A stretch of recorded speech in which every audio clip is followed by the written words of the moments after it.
That donkey died. Oh. So, remember, people are coming up here to present, so we're not gonna be up here. Once they're, well, it depends. We can be because they'll actually be at the table, so I do take it back, so you're fine. You sure? Yeah, because they'll be presenting from down there. So we're fine. You'll be fine up here, just to get everything together. Yeah.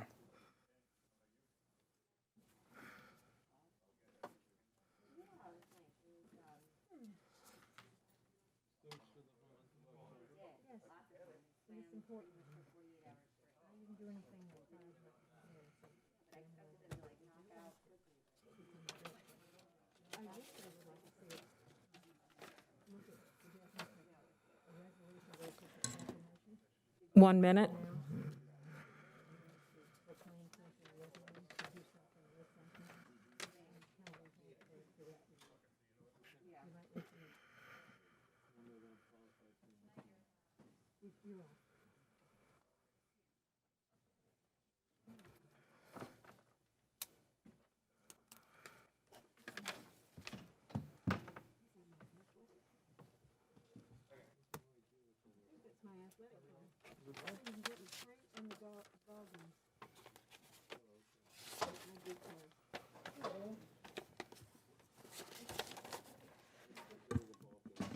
I'd like to call the September 7th work session for the Sarasota County School Board to order. First on the agenda is the self-insured and wellness update. Dr. Asplin. Yes, ma'am. Thank you, Madam Chair. Lynn Peterson is here and Aaron Singerman to help lead this. This is our self-insured plan and our wellness update that we have each year. So with that, I'll turn it over to Lynn.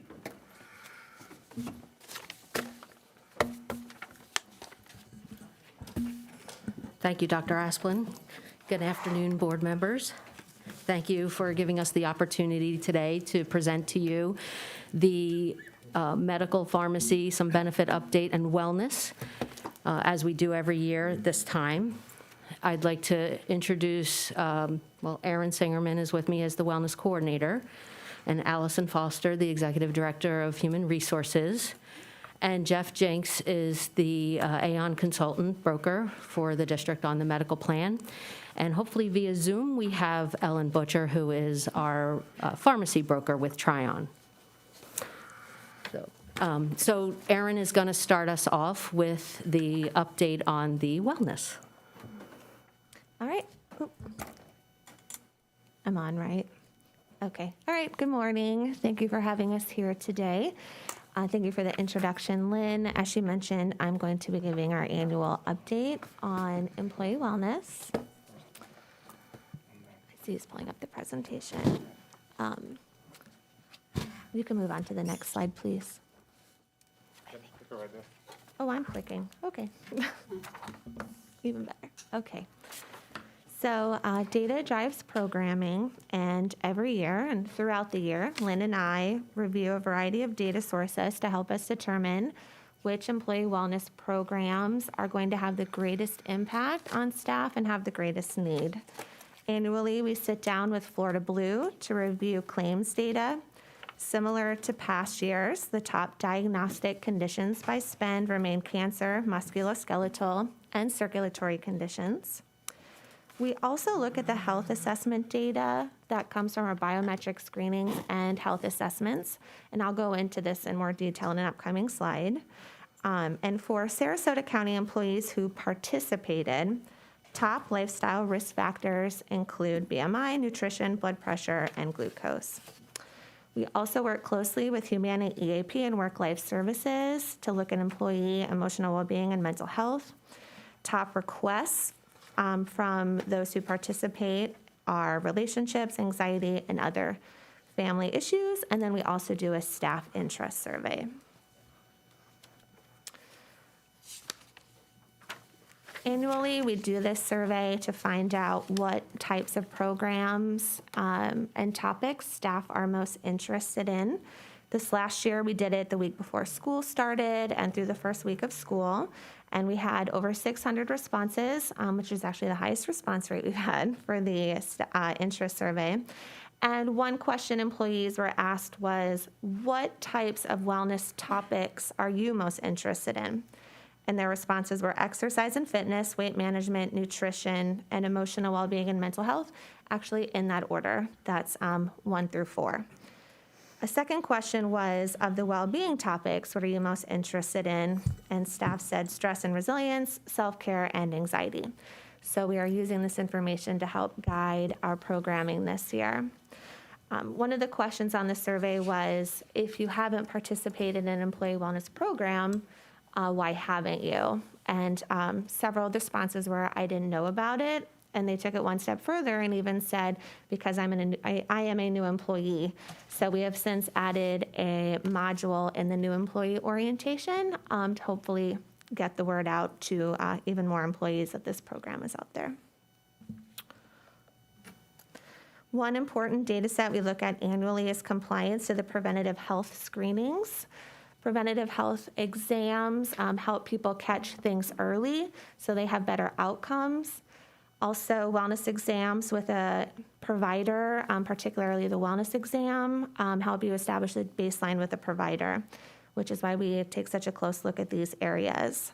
So as you can see from the graph here, this looks at July 2020 through June of 2021 and compares that year to the prior fiscal year. For female and male wellness visits, we have exceeded the prior year of participation in those. Unfortunately, there was a slight dip in the breast cancer screening and colorectal screening compliance. I'm sure you all have seen on the news that across the board, participation in these types of screenings has gone down as a result of COVID.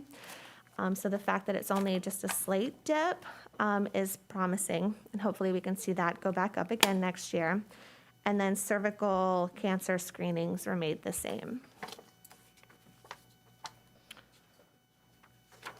Every year, we conduct on-site biometric health screenings at various sites that check for cholesterol, diabetes, and blood pressure. These screenings are very valuable because it helps employees know their numbers who might not otherwise know them before. And we do these health screenings at both of our health fairs. We typically do one in the fall and in the spring, all 3 transportation sites, and several schools across the district. Thankfully, last year we were able to continue to hold these screenings. However, there was a dip in participation, as you can see. Unfortunately, since COVID, we have seen a decline, and we believe that is a result of not being able to hold one of the screenings that we normally have, and then also health fair participation. Due to protocols, we've had to limit participation to those who had an appointment, so we were not getting the walk-ins that we had before. So during these screenings last year, we identified 9 critical value employees. These are individuals who needed immediate intervention, 4 for blood pressure and 5 for glucose. In addition to those individuals, all high-risk employees are invited to participate in the Florida Blue Disease Management Lifestyle Program. Not on here, but I wanted to share with you a little bit more about that. So of those high-risk employees, so this is out of individuals who participated, 40% were at high risk for BMI, 16% for glucose and high blood pressure, 10% for total cholesterol, and another 10% for nutrition.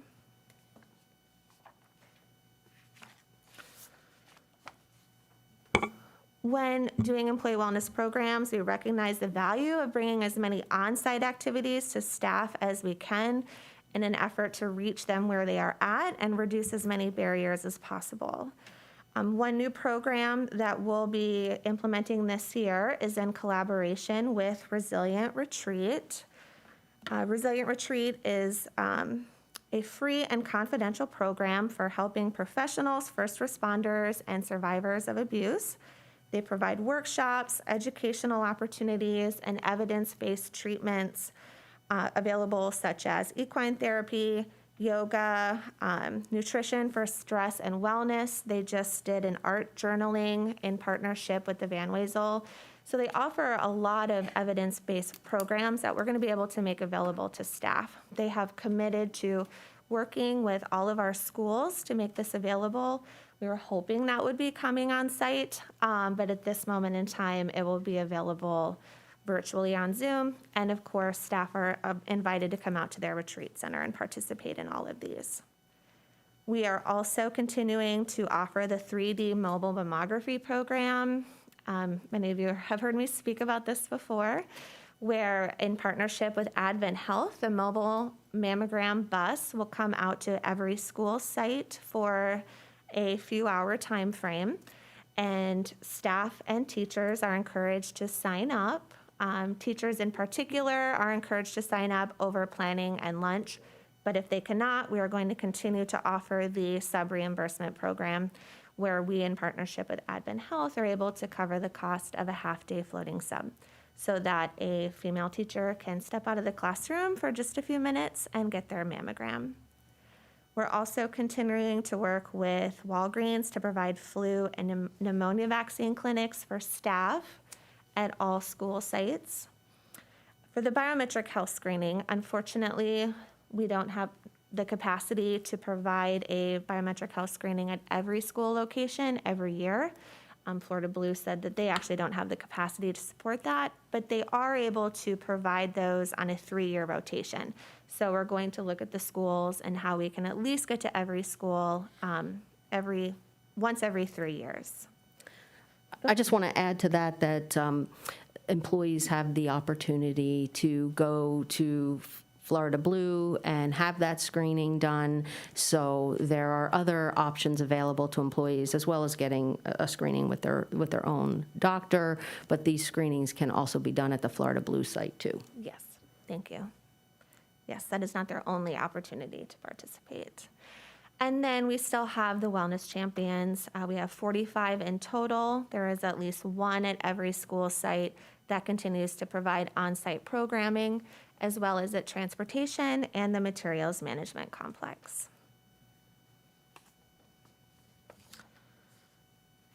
This slide just illustrates several of the other programs that are available through the Employee Wellness Program. I won't go through each one of them in detail, but I did want to point out that we continue to offer the wellness incentive, where staff can earn up to $100 for participating in preventative health activities, including having an annual wellness exam.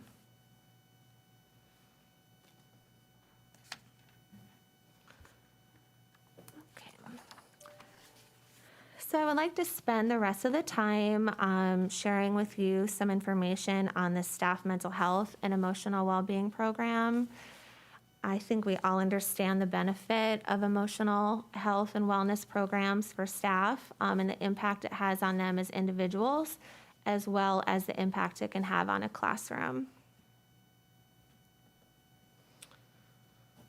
So it's a little hard to see up here. Hopefully you might have a bigger copy. On the left-hand side of the screen, at least it's my left, is a graphic that we worked with communications to make. We shared with them that we wanted something that we could have available that breaks down the type of needs somebody might have for their mental health. And so you can see it's broken down into, I need someone now, I can wait for an appointment, maybe I just need some resources or some help finding resources, or maybe I just want to do some self-care at home through some of these apps. So we've worked with communications. They did a phenomenal job. It's been distributed to the schools, and it's continuing to be distributed to the schools throughout the year. So some of the programs that you'll see on here are Humana, EAP, and Work-Life Services, which I will share more information on in the upcoming slides. Staff also have access to New Directions through Florida Blue.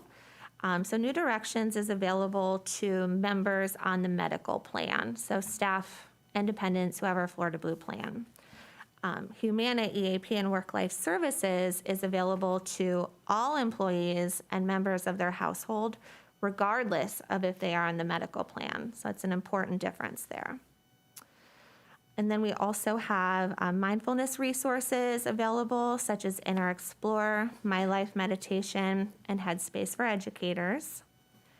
We're also continuing the Take 10 campaign. That includes the monthly webinars, articles, self-quizzes, and videos. The Take 10 campaign includes a lot of content from Humana, although it is not exclusive to only Humana content and information. And then we also are continuing to offer employee classes. When we did the employee interest survey, we asked employees what types of classes they would like to have available to them. Yoga continually always rises to the top. And so we are working to continue to provide that for employees. Another example of a class is we have a 4-week mindfulness series starting today that is taught by one of our own employees, and she will be working on stretching, mindfulness, breathing, and journal exercises. And then new and upcoming, I've already mentioned Resilient Retreat. And then we also have a mental health platform that we will be rolling out called In Mind and Silver Cloud. That is actually part of Express Scripts. So I am going to let Lynn and her team talk about that when she does the second half of the presentation.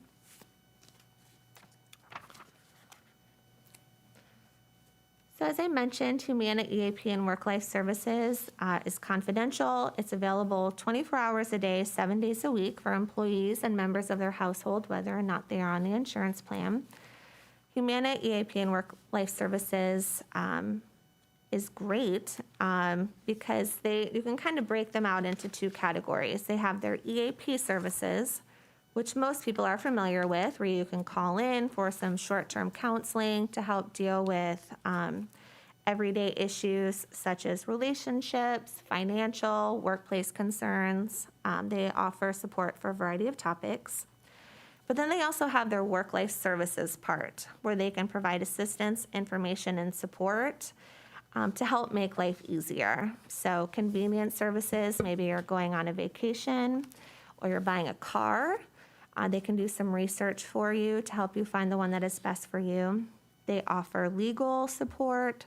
They can help you find childcare or elder care, as well as a variety of other things. And then they also have life coaching, where let's say you wanted to go back to school. They could help you figure out where you might want to go, what type of resources are available to you.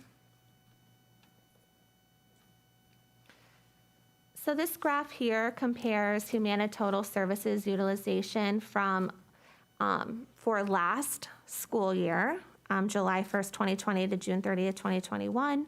As you can see, total services utilization is at 32.4% for our staff based on our population. And there was an increase from the year before. And also our total services utilization exceeds Humana book of business and industry book of business. Industry book of business is based on other school districts. And the Humana book of business as well includes a lot of companies who have a bigger package with Humana to include their wellness platform. So the fact that we are exceeding it is phenomenal. That means employees are utilizing it.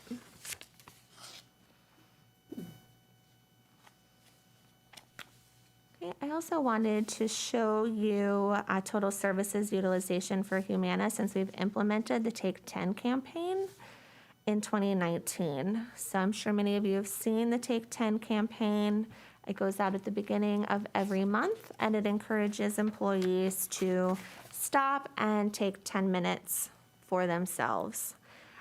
Some of the topics have included work-life balance, stress management, mental health, mindfulness and social wellness, and it's delivered through seminars, articles, webinars, videos, in several different ways. So back in 2017, 2018, our utilization was only 10.4%, and over the past 4 years, we've seen a significant increase with the development of this campaign. Yeah? I see those numbers are exactly the same as the Humana total services utilization. So is the is the Take 10 separate from that, or is it all the same? No, I realized that number on the prior slide and this one is the same. So the prior slide is just comparing to where we are with other school districts and Humana Book of Business. This slide is just specifically showing our increase in utilization since we've implemented the Take 10 Thank you. campaign.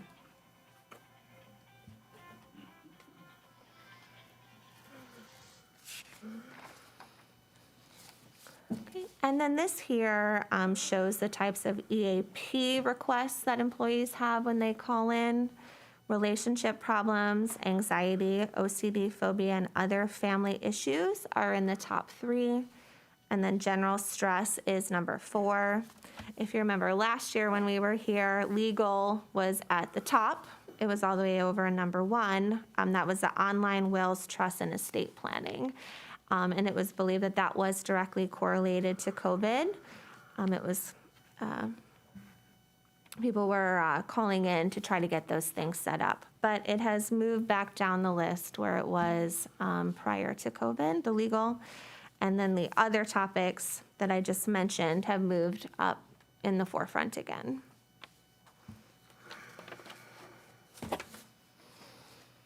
And then lastly, for the proposed district strategic plan, when you guys get this to review, I just wanted to point out that employee wellness is in 2 goal areas. You'll find it in Goal 2, under fostering a healthy, supportive learning environment for all students. There's a strategy within Goal 2 that is specific to employee mental health and emotional well-being, as well as in Goal 3, under recruiting, recognizing, and retaining a premier workforce.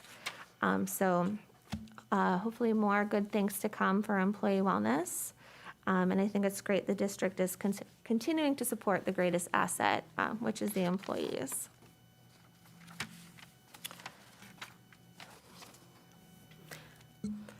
And that concludes the presentation. Any Thank questions? you very much for all of that information. I know I enjoyed reading it over the weekend, and I even pulled up last report and looked at it and compared it to. Did anyone have any questions on this? I don't see any, so we can go on. Oh, wait, Mr. Edwards has something.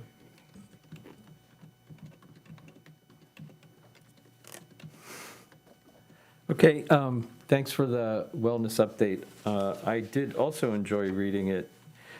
The Resilient Retreat, I know that's new, and I was curious as to what programs are available and when are they available, and how are you reaching out to the staff to let them know about that? I've heard that's a pretty interesting program. Yes, so it was actually Deb Jackalone in Student Services who brought it to our attention. Lynn and Jody and myself got the opportunity to tour the facility. It's brand new. I think they still might even be under construction. So they're located out on the east of I-75, a few miles out, and they have a retreat center. So employees, there's several options. So someone could go out and participate at the retreat center and do something that's overnight or multi-day or single day. They are also offering their own programming, if you will, that's our employees are invited to go and participate in. But we're also working with them to be able to provide programming just for our staff too, that might be specific to a school. So we've already shared this opportunity with the wellness champions who are responsible for coordinating on-site programs. We will also be meeting tomorrow during the principals meeting. A representative from Resilient Retreat will be there as well, so that we can share this opportunity with the principals, so they can work with the wellness champions, and we can do what we need to do to get these programs available to their staff. So they offer so many different modalities and programs. One of the schools right now is doing nutrition for stress and wellness. They're going to offer yoga. They offer journaling as therapy, so that there's research that shows if you're able to effectively journal, it can be as effective as meeting with the counselor. Let's see, I wrote a bunch of them down. I get Okay. a general idea. Okay. I really hope that we do a nice push on that, because I think it's a great proactive benefit to our employees. And just because we're not doing concurrent this year, it's still stressful. I mean, let's call a spade a spade. The other piece that I wanted to find out about was, while we're out there doing our biometric screenings, two things that I would just sort of one, ask, that's when we do the flu vaccine as well? Do we offer that? It's a separate, different time? When you offer the flu vaccine, are you offering the COVID vaccine as well, or is that too complicated? No, Walgreens is not able to do that. Okay, is there any way we can dovetail that in? Because if we're going to be there doing shots and vaccines, it would seem to me that's a pretty good opportunity to see how we can offer that. Okay. The other piece, I like anything that's proactive and gets people into the groove, so that the biometric screening, even though it comes to your school every 3 years, if you coordinate that with some sort of announcement which schools it'll be at, but don't forget you can do it on your own and should get into the habit of doing it on your own every year. Any of those kinds of things that we're offering in a proactive way that could help keep our health care and our wellness attention to keep our health care benefits at the price that they are. When people have questions about their benefit plan, I know a lot of it is self-directed. I've been through those pieces as well. But is there a place that people can call? Is there a concierge if they're interested in just anything? When is yoga? How do I, any place to be able to pick up the phone and, because, everybody's on such a high stress, no time kind of agenda, and I was hoping that there was some sort of concierge, pick up the phone, get to someone, help. So we have our risk management department. We work with employee wellness. We get phone calls that come into our department, as well as coming into Erin, and we can answer and help our employees. We direct them to where they need to go based on that. And wellness champions do take and refer them to us. We are implementing a new benefit system, as you know, and so we're going to be hopefully really utilizing that system to have more contact with our employees and have direct contact. So I think it will allow them a little better communication with their questions that they may have about their benefits. That's great. What I would just sort of throw out there, as we're reexamining in HR in general, a high-touch customer service approach, I would sort of throw that into the mix. I myself have been involved in the self-paced, self-directed benefit program, and it bottlenecks every so often. And if you're in a hurry, or if you've got 7 balls in the air, it can be a little cumbersome. So not a judgment, just as a proactive thought. And we understand that, and we have restructured, and I say I'm just part of the whole team of restructuring, not me, everybody, the HR, and we have the 3 generalists that are now on staff that are fielding those questions too. We're trying to promote their presence so that employees know that they can call them with any question, and it's an extension of our department for those specific questions. So overall, I just want to say the presentation is amazing, and I love that the numbers went up so dramatically, and it says that we're moving in the right direction. So well done. Thank you so much. Thank you. Thank you. Jane? I just had a question about the call-ins. I've heard from a number of people that they call in and they can't get through to anyone because it's so busy. Now, I don't know if it's your department specifically or if it's others in HR, but do we have any feel for how many calls we're getting, how many calls are delayed, returning to people? So I don't have those numbers. I can tell you that we've had some staff that have retired in my department. After 6 years of having no movement from my department, I'm now down 2 positions that we just filled. So there is going to be, we've gotten lots of messages that we are getting back every time someone, they're coming to me too, and I'm calling them, staying late, helping. I just helped another woman enroll in her benefits. It was after hours. So we are all working to pick up where some people may leave messages because of vacant positions right now. Well, I know you're helpful. You've always been nothing but helpful to me, and anytime I've ever had anything, I've gotten right in and gotten the information I needed.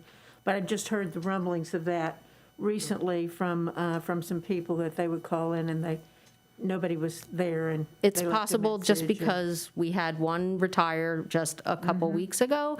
And so there's been a couple weeks where we've not been able to fill. We just filled that position, and that person's coming over next week. And then we have the other position that got promoted. So now that position is filled, and that person is in training and just got hired last week. So Well, I that just may think we be have it. to be sensitive to that. I Yes. think we have to be sensitive to that in HR as well. Yes. Okay, I was just going to, I think the mic's on. I just wanted to kind of go back on both things. As we continue to work on the strategic plan that we'll be bringing forward, one of our goals that's proposed is to focus specifically on recruiting and retaining a premier workforce. And so really focusing on that, both parts of those components. One, making sure we're providing the benefits, make sure we're communicating, make sure we're responsive. And we've been in the process of restructuring the entire HR department, had some shifts in staffing. Had a great response recently as far as hiring. We hired over 200 people in the month of August, which is more than 9 people per day. So we've had lots of calls per day. So if you hear of anything where you feel someone reports to you that they're not getting back, just let us know, because we're really working to make that a priority in our department. And I know Lynn's going to focus a little bit more on specifically the benefits and the self-insured component. Okay, continue with your program. Okay, thank you. So, put my presentation up? Can I have that change? So you probably have, I know we're short on time, and I know you have a busy day ahead of you, so I want to get through this so I can answer all of your questions. So I love to include this slide. It is pretty much a summary of our medical plan and just all the drivers of the spend. And so we have 5,343 subscribers. That is employees and retirees. As you know, we have under 65 retirees on our plan. So subscribers are accounts, and then the membership is 7691. The average age of all members is 42, and the subscribers is 50. The projected total claims for the end of 2021, our claims go on a calendar year. So by the end of 2021, the projection is that we'll have spent $57.8 million on claims. In 2020, there was 39 high-cost claimants, and currently the recent number is that there are 50 high-cost claimants. High-cost claimants are those that have claims in excess of $100,000. I mean, this is what insurance is about. You insure for the sick. The medical plan for high-cost claimants in 2020 spent $7.8 million on just those individuals, which is about 24% of all medical spend, but only 0.5% of covered members. The average age of a high-cost claimant is 54 years old, and the makeup of high-cost claimants is 80% are the subscriber, and 13% are spouses, and 7% children. The total claim spend for high-cost claimants decreased by just 0.6%. And this is based on a calendar year, so that was 2020, looking back at 2019. And the top diagnostic conditions for high-cost claimants was an injury or complication, which is like a complication from a surgery, a hip replacement, a shoulder replacement, some sort of.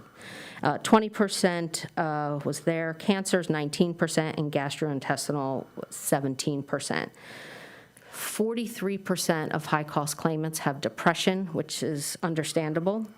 And the top 3 diagnostic conditions for all members on the plan is cancer, musculoskeletal, and circulatory.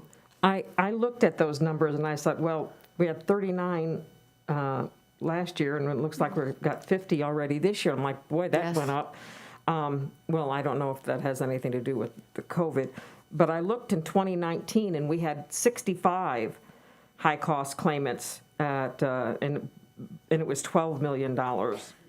Retirees were 18% of that, and 28% of it was diabetes, 40% was cancer, which, I mean, so I guess from year to year, it just changes. Well, I think the diabetes was that they had diabetes. A percentage of them had I see. diabetes. Yes, But that wasn't what they that were being wasn't treated for. Correct.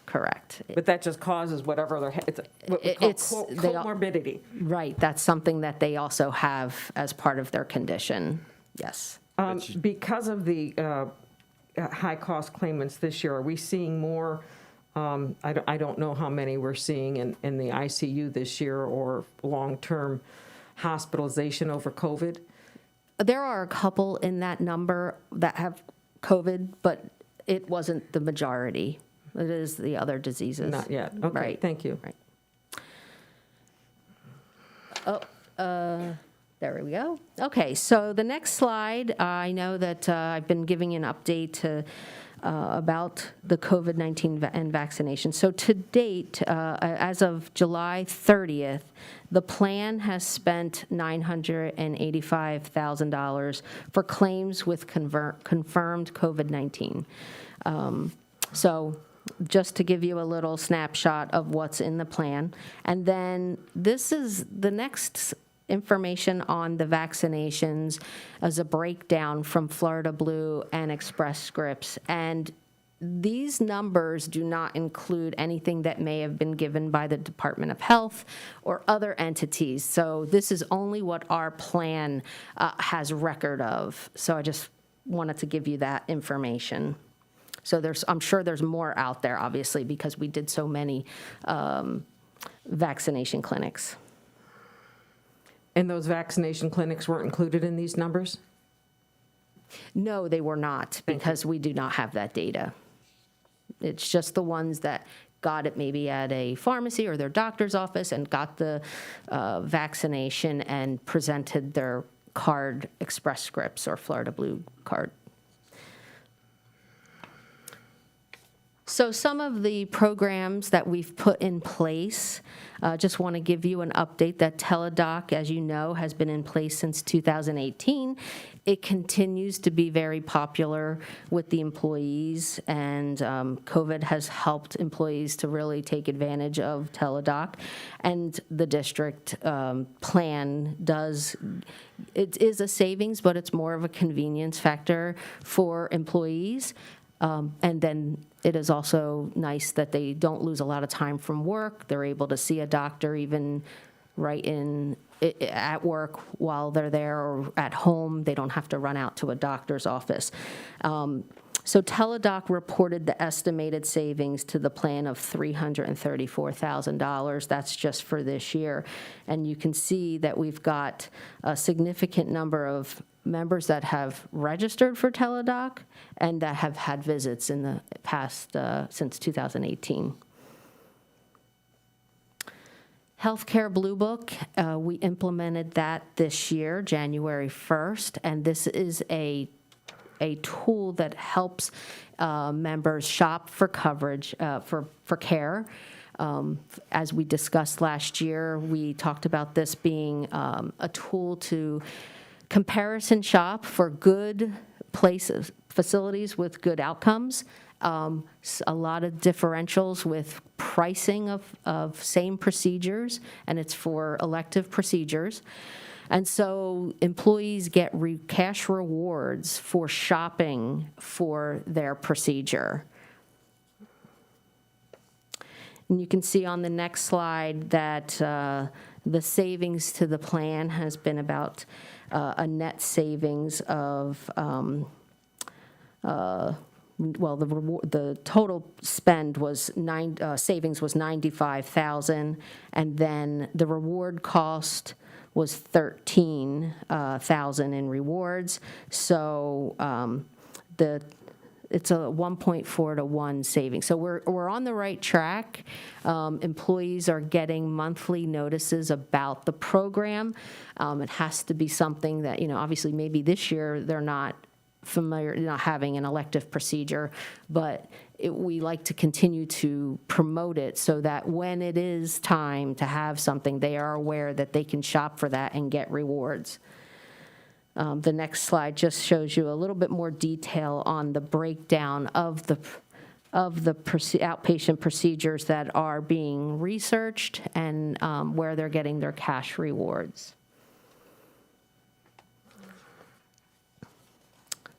So, as you know, we've had the Health Insurance Committee in place now for a little over, I guess, a year or so. We've had multiple meetings, and I think they've been very good and educational. This year, we've had some employees express that they would like to see bariatric surgery coverage be added to the plan.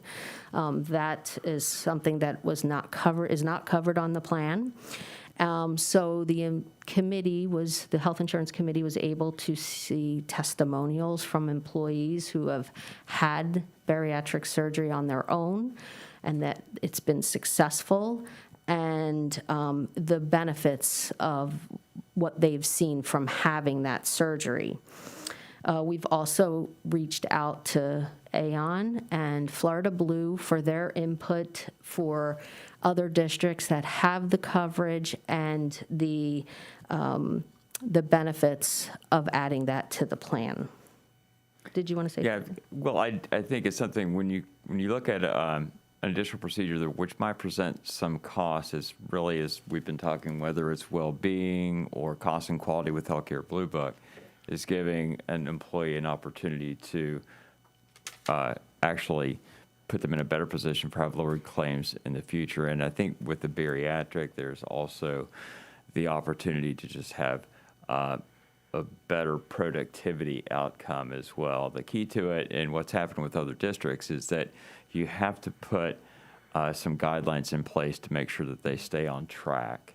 Otherwise, you tend to undo all the good that you've done. So that's a lot of what's been put in place in working with Florida Blue to get that done. Thanks, Jeff. So why, lost my presentation? Okay, thank you. So why add bariatric surgery? Well, as obesity trends continue to rise, it's a significant driver of chronic disease and healthcare costs.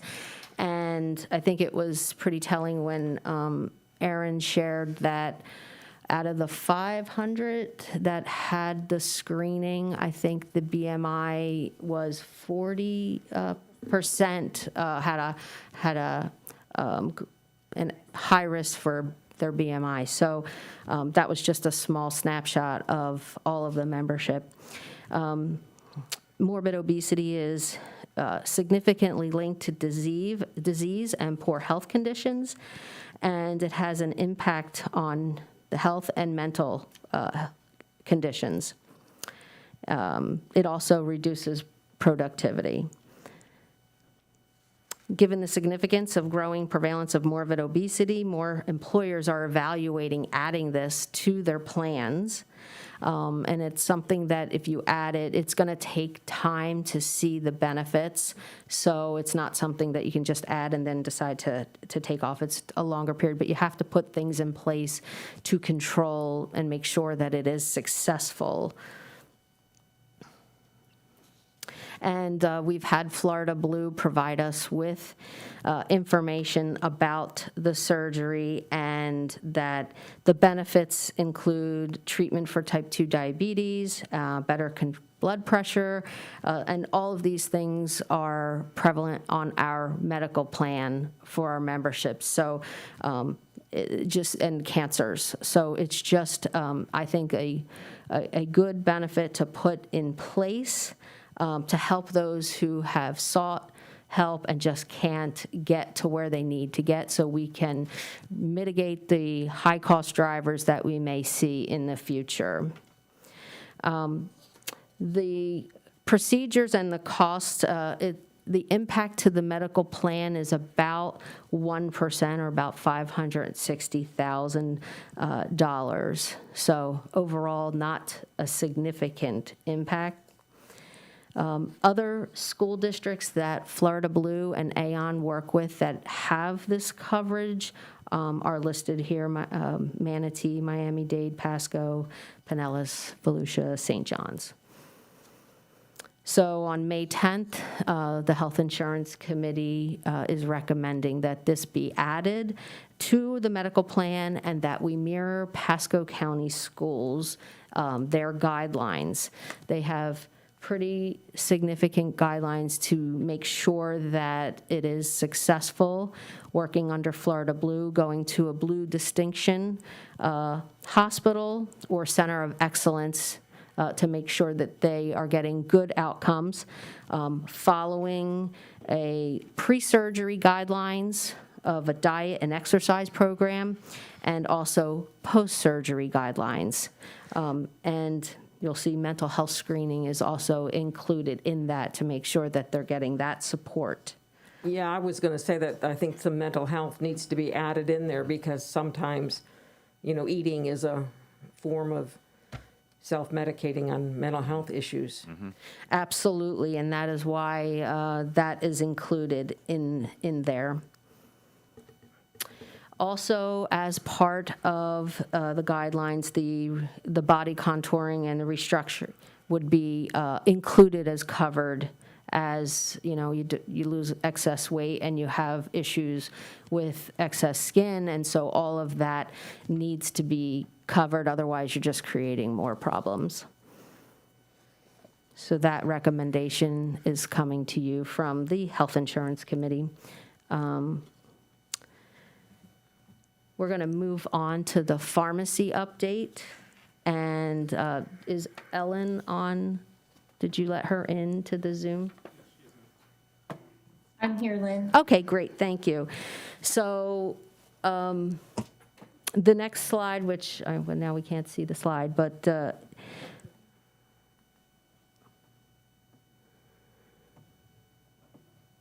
okay, thank you. So there are some high-cost drivers for pharmacy. As you know, we've carved out our pharmacy from our medical so that we have more control over the pharmacy spend and the savings that we can see from having that control. And we have Tryon as our broker to assist us with that. As you can see, 35% of our spend, $16 million in total claims, was just from pharmacy. And it's typically from the specialty drugs, such as the Humira pen and the Enbrel. We've all heard those names before, heavily marketed on TV, and those are what are very costly to the plan. Almost 48% of all pharmacy spend is due to specialty drugs, or it's just 1% of the actual claims. They're used for autoimmune, cancer, and MS, so that's some of the top drivers. We're able to see savings through utilization management, prior authorizations, quantity limits, and step therapy. And I'm sorry, you have a question? I looked at this and I saw that when compared to last year, though, I mean, we're looking at savings, but we're higher than we were last year. Yes. Last year, it was only 28% and over 13 million, and now or is that still That's have going to something always be, I mean, unfortunately, I don't know that we'll ever go down. Medical trend and pharmacy trend just continue to go up. So we can just help by putting programs in place to kind of mitigate some of that increase. That happens to probably more to the pharmacy side of that and the increase of costs and advertising and more users. And just the cost of the pharmaceutical, the drugs themselves are very costly, and utilization from the marketing, more know about it. So what do? We go to our doctor, we ask for it, and our doctors do what they can to put them. If it's working, they're going to probably put you on that. So, the next slide, I'd let Ellen talk about the numbers in this slide, but this is just another program going with the Tryon Coalition and also moving over to Express Scripts, which Tryon's coalition within Express Scripts gets very good discounts and rebates. And there's a comparison here of where we would have been if we were still with Prime under Florida Blue. We would have been paying more. So I'll let Ellen speak to this slide. Sure. Thanks, Lynn. So yeah, what Lynn described is what we have on this slide. And I know there's a lot of numbers here, so I'll just kind of explain how this is set up. And then the same format is used for calendar year 2020 performance, as well as for year-to-date 2021. So what we're showing is in the first column, the 2020 performance if Prime was still in place. So the net drug cost would have been $13.2 million. However, under the ESI Express Scripts contract through the Tryon Coalition, and you can see that the rebates significantly increased under the ESI Coalition. The net drug cost was actually $9.8 million per the contractual guarantees. And then when we look at the actual results in the far right column, they came in just very slightly above what they were projected to be according to the discount guarantees and the rebate guarantees. So your actual drug cost was just under $10.3 million. Now, what we do as part of the coalition is those contractual guarantees are there for a reason. So we make sure that whatever underperformance there is, so about $417,000, does come back to the plan. So all in all, a significant improvement over the prior contract. And then when we look at current year to date, you'll see a similar story. Your net drug cost would have been $5.8 million, assuming the Prime contract guarantees. It was projected to be $5.2 million, according to the ESI pricing guarantees. And then the actual results through Q2, the drug cost was at right around $5.4 million. So again, we will monitor that reconciliation to make sure that any underperformance is due back to the plan. But generally what we see is that the rebates are significantly improved compared to the prior arrangement, thus giving the better performance. How does one get to a prescription? I went to the doctor and it was just so much easier for her to renew the prescription where I already had it. So how would someone just change it to the Express Scripts? So Express Scripts is actually the pharmacy benefit manager, and it's actually the card. So we've already changed that back in 2020. So all members who have medical coverage have a Florida Blue card and also have an Express Scripts card. And so when they go to the pharmacy, they present their Express Scripts card, not the Florida Blue card, for their prescriptions. I may have thrown that out when it Well, we can get you another one. Yeah, So, well, I had, I get so much from Medicare and all these other insurance companies, and I'm like, don't read it all, so. And that's fine, and I can, So there should offline, be I a can. card for Express Yes. Scripts that and my doctor would call into. It's correct. So he would call into your pharmacy, wherever you go. Most pharmacies are in the network. And then when you go there, you would present your Express Scripts card. And so they would fill your prescription. Okay. Okay? So I'll get my card from you. Yes, we'll get you a card. And I won't throw it away this time. Okay, thanks. Okay, Ellen, thank you for that. So we'll move on to show some of the programs that we have put in place. Ellen, feel free to jump in. So last year, well, I should say last year, beginning of this year, we put in place the Advantage Plus. Last year, I presented it to you and said we wanted to move forward with that there was very little disruption, member disruption, which is a good thing, and that it is just a more robust utilization management program that targets certain drugs for step therapy.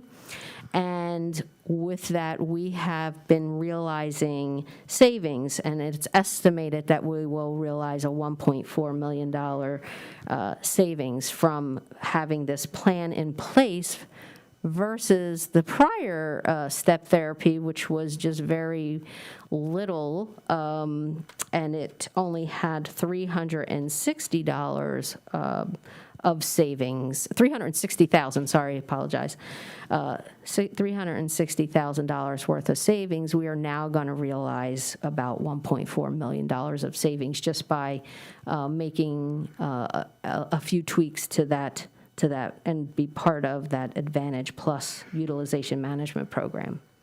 Ellen, did I get that right? You did, and actually the 1.4 is actual savings so far this year. So it's 1.4 through Q2 of this year, and last year that number of 360,000 was for the same time period. Okay. But that's your actual savings of 1.4 million. And then the second program that we've just recently, as of June 1st, put in place was the Save on Specialty RX. And this is a program that allows the plan to take advantage of the manufacturer's coupon program. And just in that short 2-month period, we realized $172,000 worth of savings. And we could see as much as $1 million worth of savings just by having implemented this program.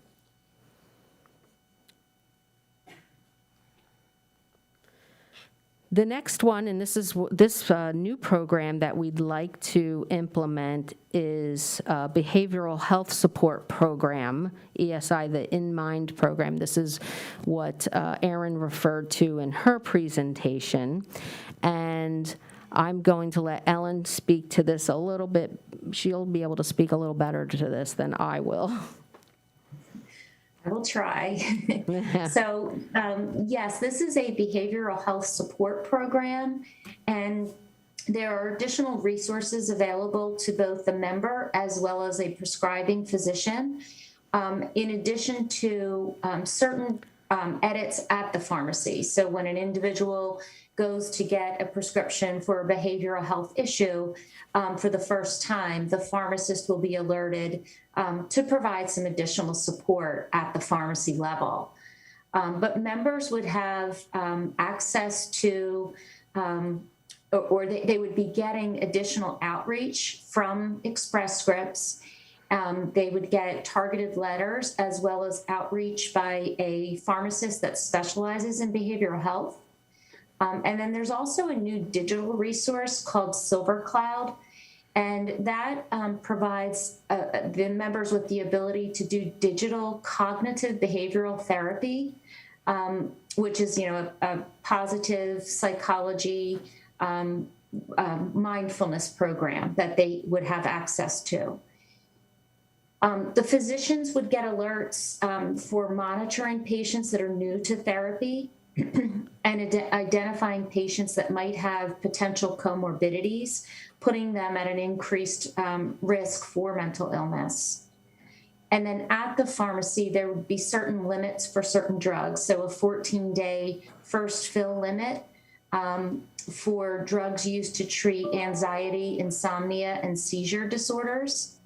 And then there's also a prior authorization required for sedative hypnotic drugs if used longer than 6 months. So it's really about additional member support, not just for the member themselves, but also the physician and the pharmacy. There is a small administrative fee for this program, and sorry, I just have to, it's about 29 cents per member per month, which is a total of $27,000 annually as for an estimate. And the behavioral health, the Silver Cloud, that is available to all employees. They would have access to that, not just anybody with getting a prescription. Right. Thank you, Ellen. Sure.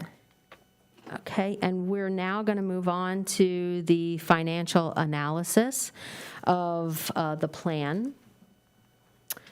And so as you can see, you're familiar, you've seen this many years, so I'm sure you're familiar with how this looks.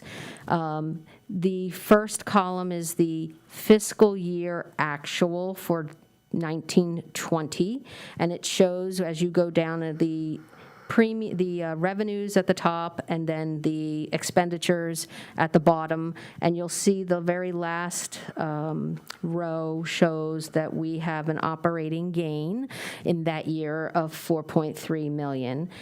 As we move over to the actual for 2021 and moving down those same columns, you'll see that we have an operating gain of $5.5 million. The next one is the projected year. So this is a calendar year of 2021, and the projections are that we will be at an operating loss of $766,000.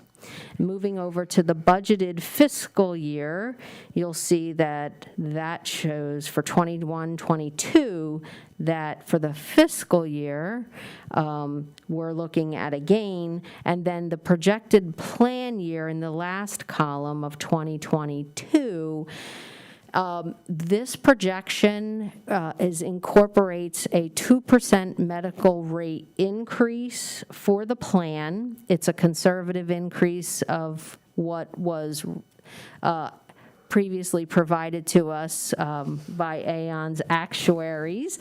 And the reason we're at, I'll let Jeff talk about what makes up the projection where there is medical trend, which is like 2%. Right. COVID trend. There's also COVID catch-up. So there's different things that their actuaries are looking at as a guess for where do we think the plan is going to be at the end of 2022. And their actuaries are making an educated guess that they thought that there should have been more of an increase, but looking at our plan and our fund balance, we're very healthy and we have a very good fund balance.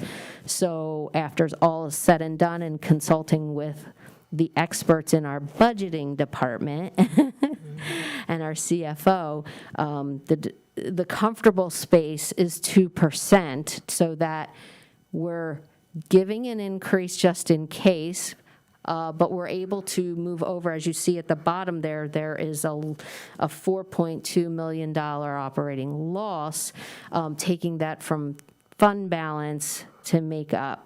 So, Jeff, did you want to say something? Yeah, I'll just a couple things just to orient with what you're seeing on this slide. When you look at the fiscal years ending 2020 and 2021, and Lynn's right, there's an operating gain in both of those, and that's ending in June 30th or July of each year.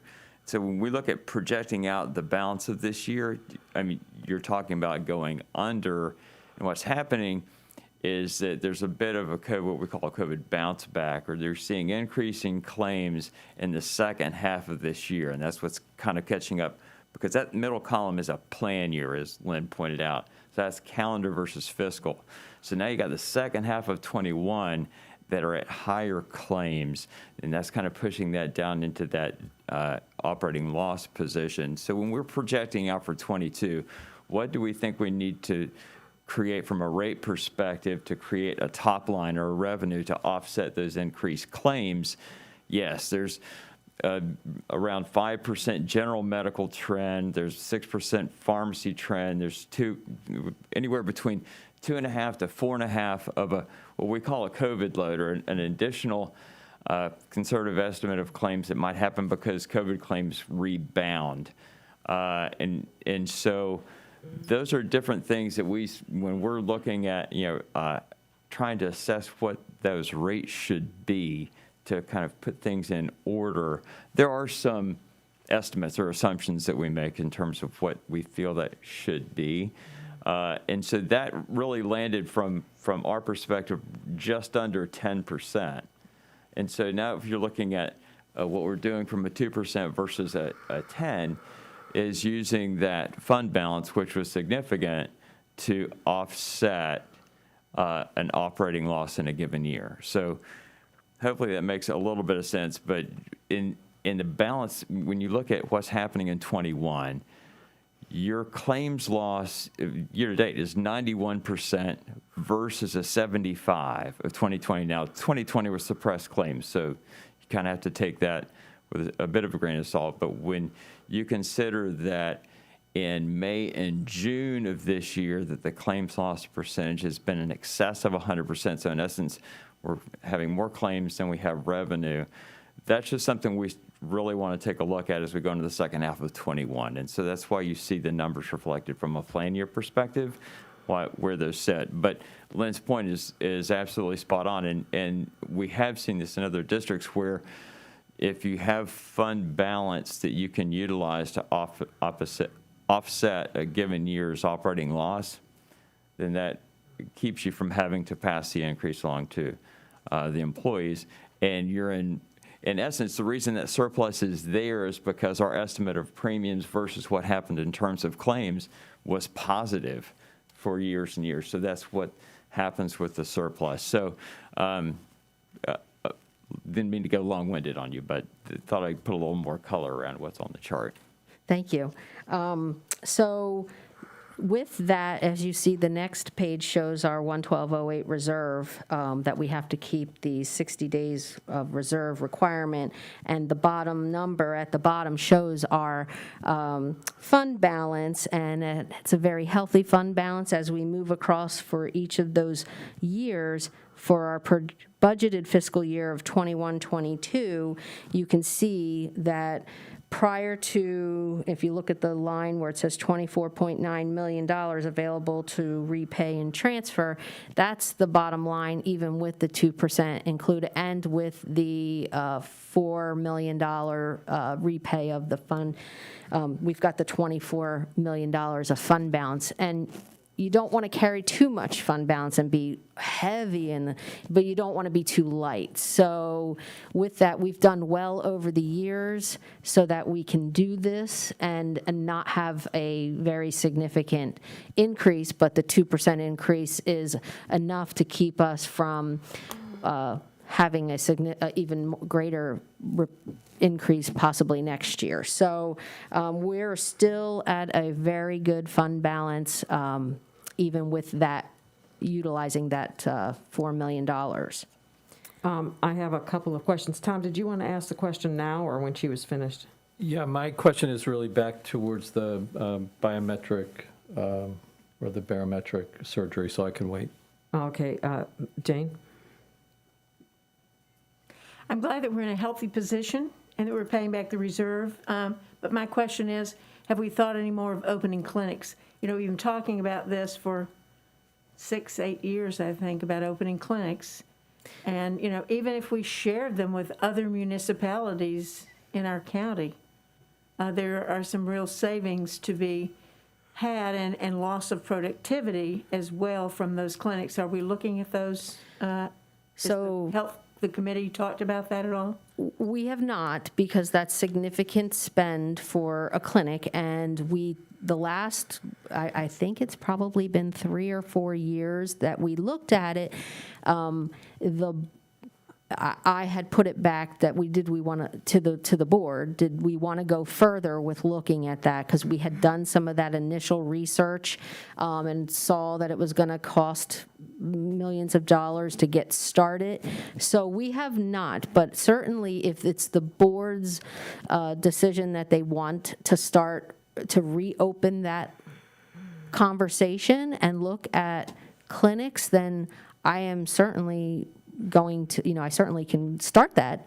But from where we were kind of at a standstill with not moving forward. But Well, certainly. we looked at it some years ago. We visited with Charlotte, we visited with Polk County. I wanted to go and see Osceola County. In fact, I talked about that with some folks as recently as the last couple of months. But I know that there are savings to be realized, and if we could do it in a facility that we already have, for example, STC North and South would be a normal fit that we might be able to find someplace. But I think we need to at least have a discussion. Perhaps at a workshop we could discuss this, because I think that there are some savings for our employees in their lost time and productivity, and getting, perhaps getting their child or themselves to a medical facility for help more quickly. So I'd like to revisit that. I could see how this year it might have been very helpful for testing and vaccinations and whatnot. Dr. Asplin, you weren't part of any of those discussions. This was prior to you. So maybe we should put this on a workshop and talk about it again. Well, I guess it's prior to Tom and Karen, too. Yeah, so we can discuss it. I know in St. John's we had 3 of them, one in the north, one in the south, and one in central. There's a lot of benefits to it. There's a lot of work behind it, especially getting it started, but it is successful at this point. Yeah, we were looking, especially as we were building the new yeah. SCTI down on Northport, to carve out a spot for it. Yeah. So maybe, Okay, we'll talk about I don't think you'll be ready in 2 weeks, but maybe we'll look at that in a future workshop. Yeah, I think, so we'll certainly start that conversation on opening that up again and looking at the cost involved, and move from there, certainly. The next slide shows just our rate history, and you can see we've done very well since we've been self-insured. And 1.89% average rate increase. And you can see prior to being self-insured, the fluctuation and the significant rate cost there. So we've done very well by being able to take control of our medical plan, our pharmacy plan, and implement programs that we're able to see the benefits from. And there were cost increases when we first opened the plan, because we had to build up that 60-day reserve. Correct, yes. That's the $6 million that you see that still hasn't been transferred out, but technically when you look about what we're doing with taking this $4 million, it's almost like, well, good, we have all of that, so we don't have to pass on the increases, and we can take advantage of that this year.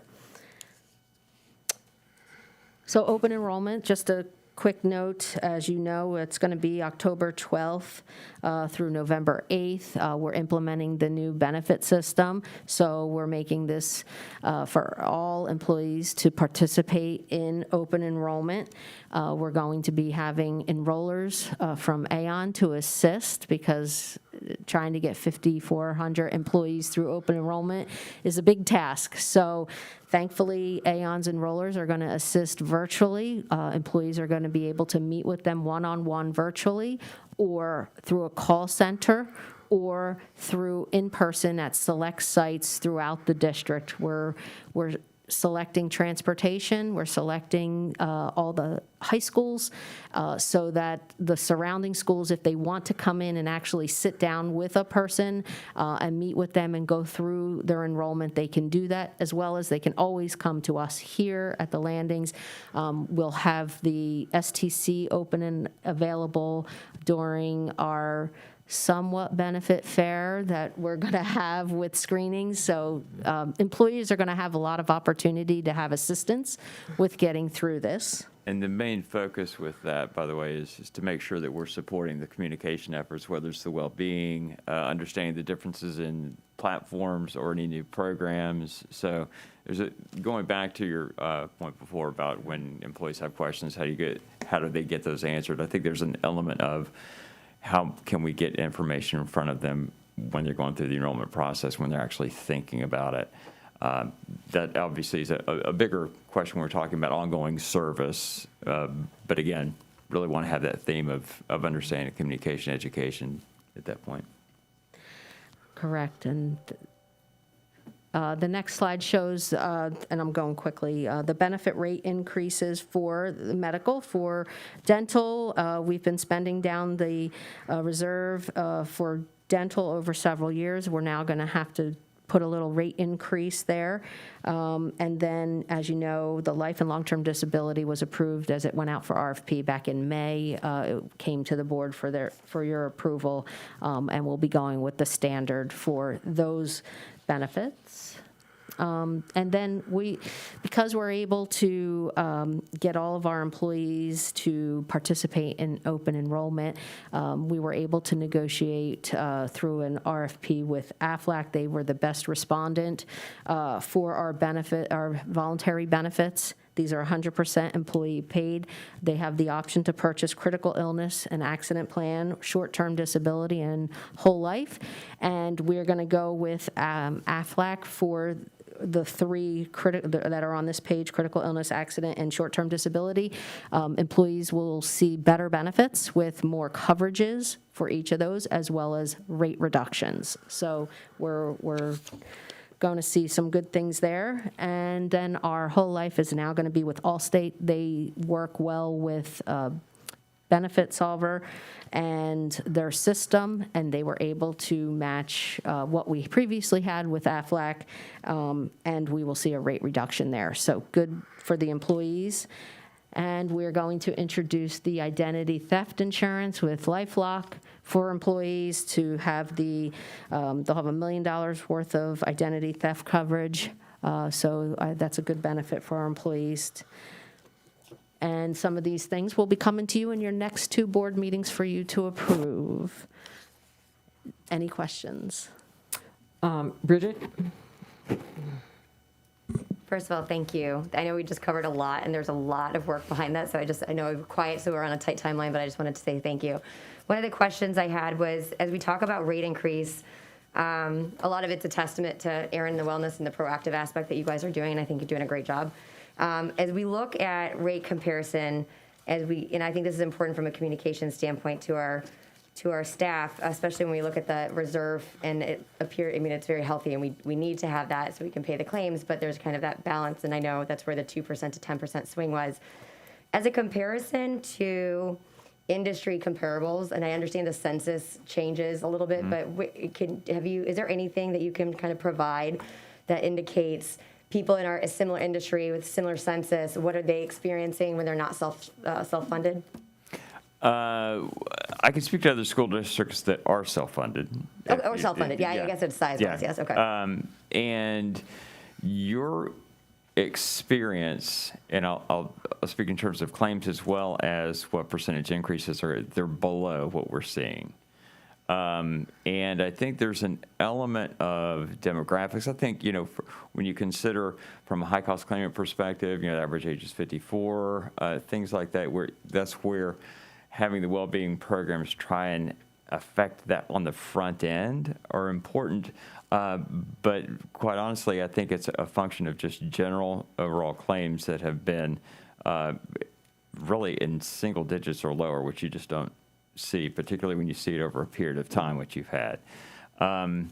The uptick, there's some things we'll just have to see as we move through with our other districts, as well as what's happening with Sarasota, in terms of what happens as a result of suppressed claims in 2020 when they're not going, and now they're free to go, but now the impact of variants, immunizations or not, and what that looks like. Because when I mentioned the May and June claims, you run right around 3.8 to just over 4 million per month in claims. So that's what we really focus on, and what makes that up. In May and June, you're greater than that. You're like 4.2 and over 5 for May and June. And that's where it's okay if, like, you see it happen, you have a blip, or you can look at a high-cost claimant and what happened. But if it's a trend, that's where we're really trying to be somewhat conservative when you're talking about a range of 2.5 to 4.5% of what we call COVID margin, just like, well, let's just have that in your just in case, which is on top of a typical margin of 2%, which is like, it's just margin of error. That's, when you add, that's like 6% or, $3 million of claims that we just want to be careful about. So I'm going to answer again, but when we look at what happened with other districts, your normal claims and that exposure and rate increases are well below what we're seeing. Okay. We just want to be careful about what's happening in the balance of 21 and going into 22. Right. I mean, I understand because it's unknown projection. I mean, you don't know how to model it. I get that. You're setting rates for a year, half at that time. We're setting rates in June of 21 or July of 21 for 22 and beyond, right? So just trying to, that's why you're looking at a number that's a little more than what you're experiencing right now. Okay. And I go more to the community staff to 2% Right. is small, but it's also more, it's still an increase, but to use a kind of a more industry standard of comparison, what Right. other districts are experiencing or what they're imposing upon. Is it 2%? Is it 5%? What's that trend? Kind of what are you seeing? Right. And I'll just add one other thing is that this approach, because you could say, well, gosh, we'll not have any increase at all because we have plenty of surplus to pay it. But you then run the risk of the employees getting used to, particularly over a period of time, if you don't have any increase at all, then you're just spending down, but then it's going to happen. And then what do you do? That's really high. Right, No, then it's I going to get be really high. So, yeah. Thank you very much. Thank you. Sure. Okay, Tom?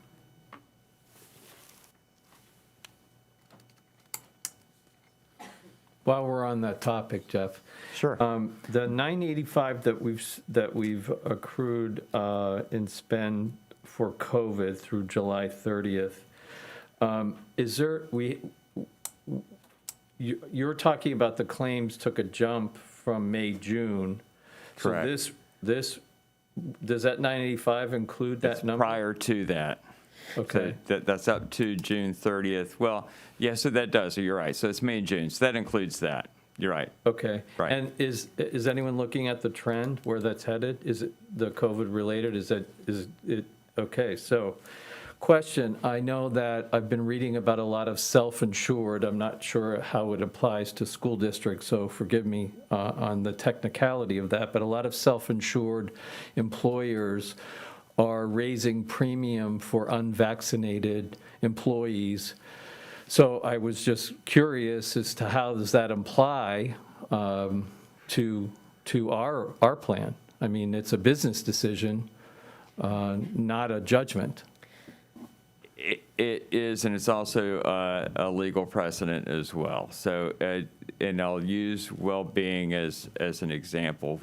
When those came out there, they used to call them gated plans, and basically you have to take some type of action, or there might be some type of health performance improvement in order to get certain plans or rates, and that is not in compliance. You see, you can kind of you can do certain things, but you can't impose a restriction on an employee. So we've just had guidances come out on that. I'd be happy to share that with Len and the board. But that is one that it has not yet gotten to a point where you can say that you are within your rights to charge. And I know that it's happening, so I'm not saying that it's not happening, because it is.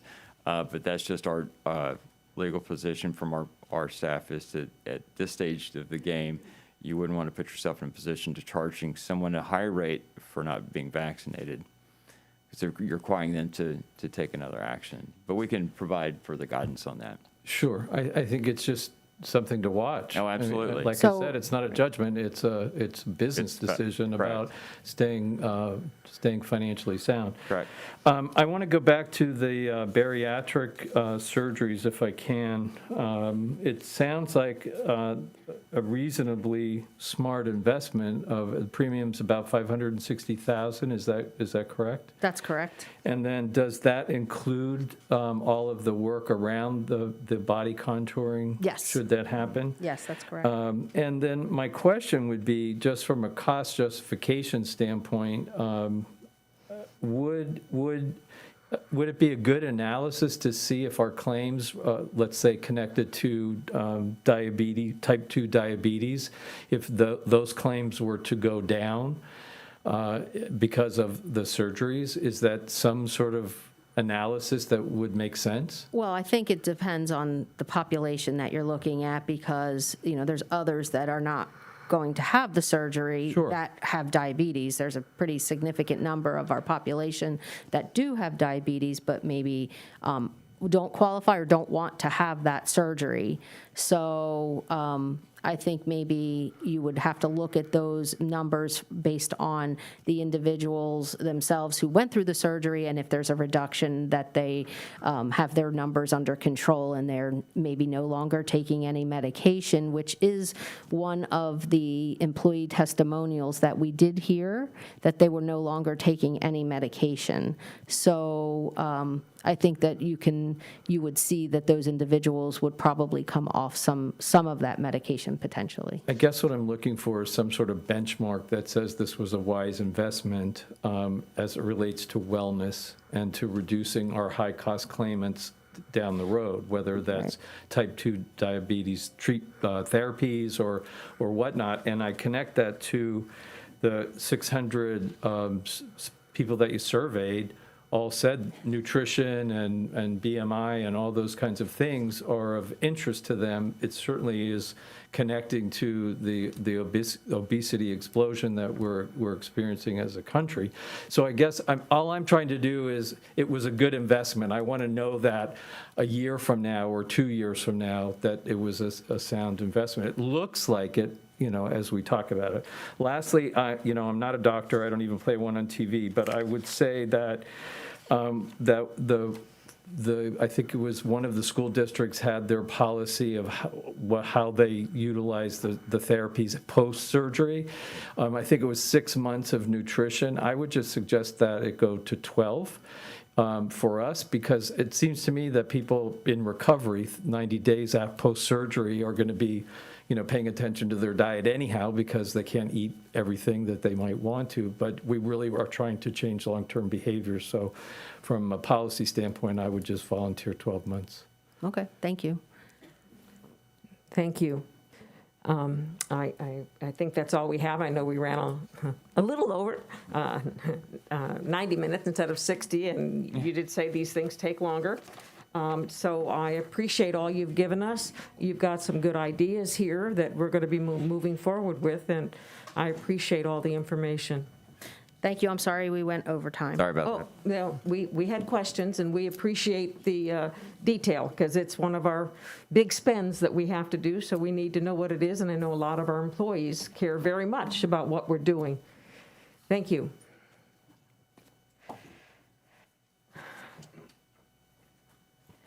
Next on the workshop agenda is something that I've put there, and it's been on and going off for some time, and it had to do with, and I guess we've added it, agenda items. And in looking at this, I looked at our policies, and we really don't have a good policy on putting agenda items out there. And I looked at some of our other districts, and I believe Jane has been looking at them too. But we've got it in our procedures, and it's a little ongoing and it rambles.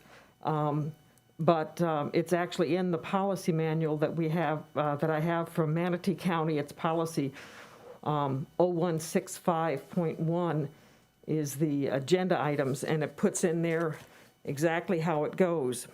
And I think we need to put out there exactly how our agenda items work, so for the public and for new members, so that they have an understanding. And it even points out what items can be put on a consent agenda and when items can be pulled, I think is something that was an issue that we were looking at. Now, what normally happens is it's usually the Thursday after the board meeting. Sometimes if we've got 5 weeks, it extends for the next week. I meet with the superintendent, so normally it would be the chair and the superintendent meet with department heads, and we go over agenda review. But it is the superintendent's agenda, and people bring those to him. Now, when somebody puts an item on the agenda, Dr. Asplin, are you aware of it before? I mean, are they required to, if it's a contract, that they've got this contract approved by the attorney and by the before they put something on an agenda? Each one of our folks in different departments that we have, they know what types of information need to be on the agenda, and they'll place those on the agenda, and then we have agenda review. That's when we go through those to see if we're going to keep them on the agenda or take them off the agenda, depending on what they are. And we've had a few items recently where, it's been through agenda review, and then it's put on the agenda, on the consent agenda, and then it needs to be pulled.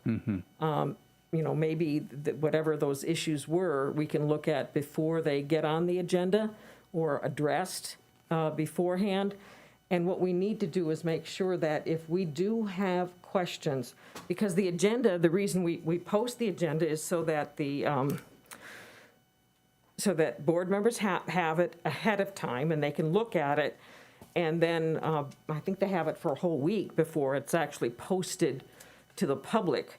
But once it's posted to the public, we shouldn't be making changes to the agenda.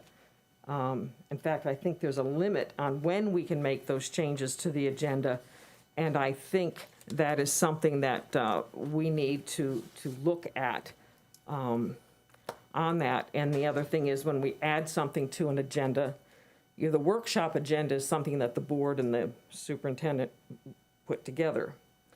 And board members can ask, probably better at a workshop to ask to add items so that we can get, because it takes staff time. We've seen before when we had, not this board, previous boards, new member gets on and they want to have all these reports, and we're like, so you're having all these staff people doing all this work when we may not necessarily know what it is.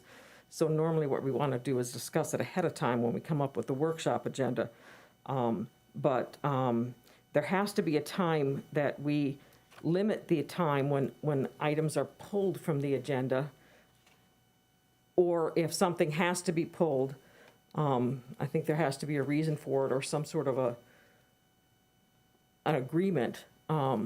But also items added to the agenda, what kind of a vote does it take to add something to the agenda? Because we've talked previously about not having the superintendent put something on the agenda without having workshopped it first and then given us time to think about it.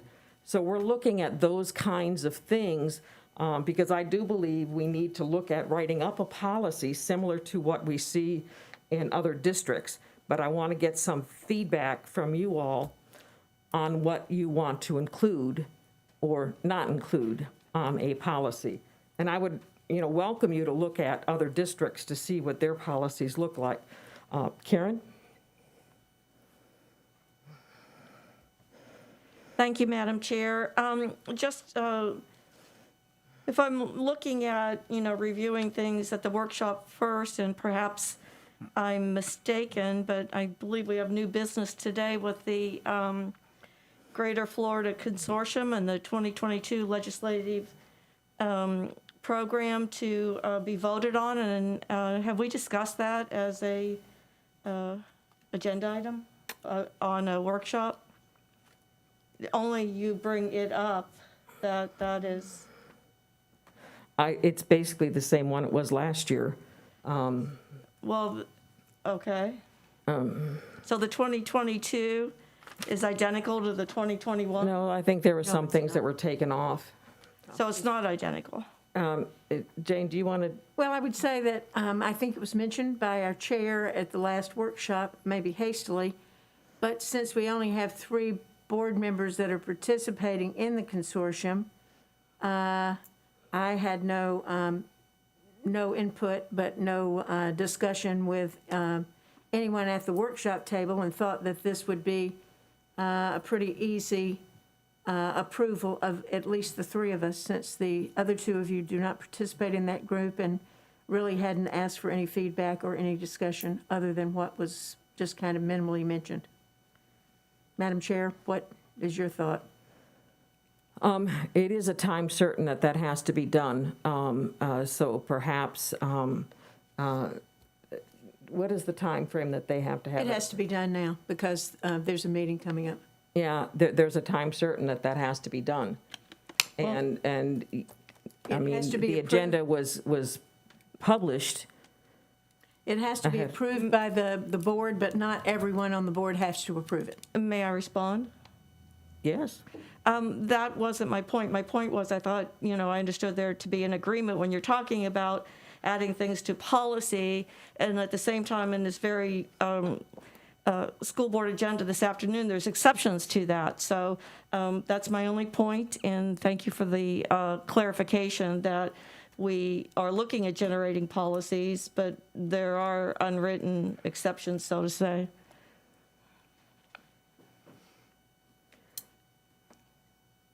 I know that the Florida School Boards Association is also looking at items to add to their agenda. I don't know if you all, I guess, don't get any because you're not members, but we're looking at adding items to the Florida School Boards Association agenda too. You're all welcome to be members of these associations. Not my point. I made my point, and All right, that's all right. all. Bridget? Thank you. I'm sorry, were you done? Yes.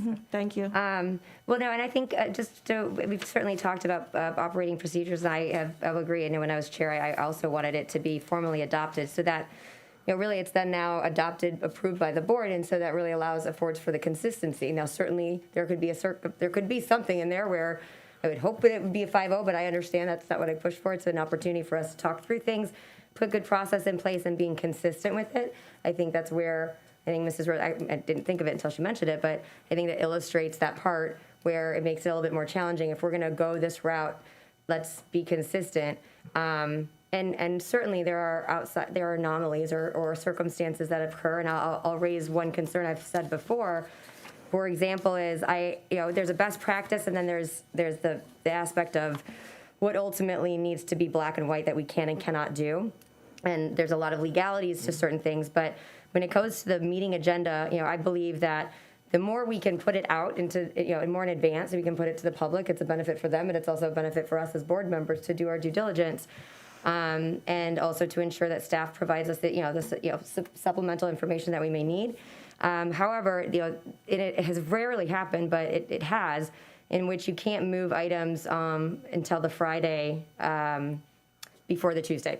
And so for me, I see that as maybe adding more items. I don't know that I can't recall in a moment where I was able to add an item to an agenda without it being, a discussion at a prior board meeting of which we all approved, where it would require action. But, for me, I think more or less of, in the event there's something, and there have been circumstances. So if you have your agenda, you have your consent, you have your new business, it rarely happens, but I don't like the absolution that you can't move something from consent to new business.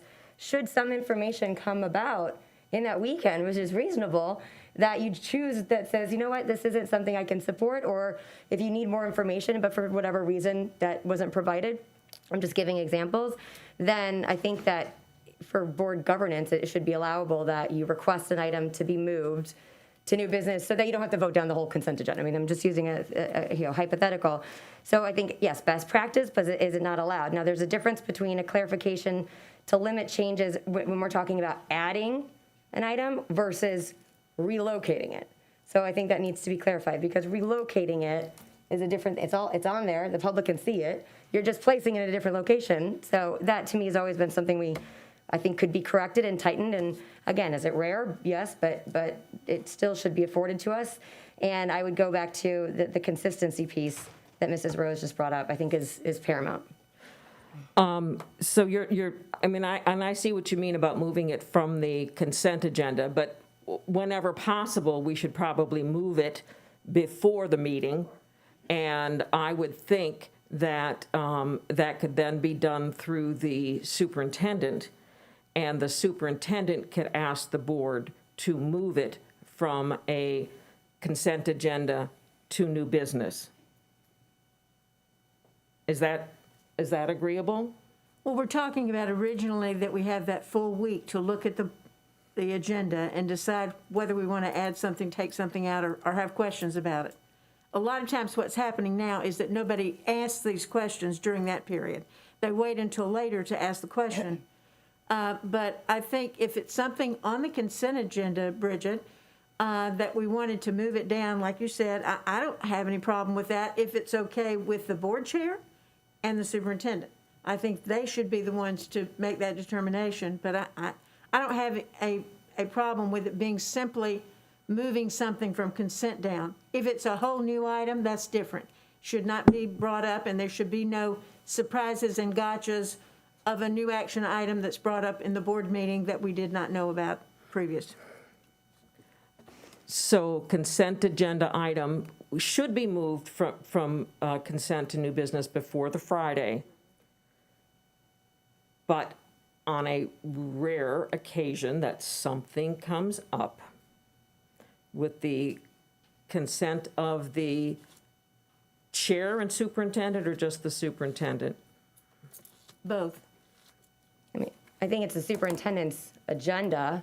I think the aspect was more or less adding items. Either way, I think the goal, my takeaway, is to have more seamless organization and governance. So to me, is best practice, yes, we don't want any surprises. It also affords this board members of saying, hey, wait, why is this on new business? Let me do some due diligence. I will tell you, I've not had any issue with this superintendent, current one, as far as doing that, but when we're going through this, I know that has been an area of stickiness. Well, I think the same thing. The superintendent can pull something from the agenda, be it new business or consent, for something that comes up. So basically, he does have the ability to pull something. So, yeah, I mean, you can pull it in full, but sometimes these things have to go. So we'll put language in there that the superintendent, well, I'll put this together and I'll look at what some other districts have, and if you all see some, I was just looking at what Manatee County has. And I see you waving, Tom. While we're on procedures, and I'm going to slip this in, I just witnessed about 5 minutes of banter between Mrs. Ziegler and the chair. And I had my button pushed because we're already talking about how the policy is going to be created. And I'm sitting here waiting to put my input in there, and we're already down the road. So I don't know how to address, I hit my button, I bring it to Dan's attention, I bring it to Jane's attention, and it's frustrating that I can't get a word in edgewise. Tom, there were questions, a specific question about consent agenda and how we handle that. Now, this is where we were looking at it, and Tom, if you don't, you're next in line, and if you didn't like what was decided, you can say, but I don't like that, because it's not a final decision. All this is right now is we're looking ideas to write up a policy, to come back with a policy. It isn't even voted on yet, so there's no decision made. I hear that. But I understand Robert's rules does not allow for banter between two board members when someone else is trying to speak. And that's all I'm trying to understand. Is that correct? Well, Mr. Edwards, we were still working on the one item.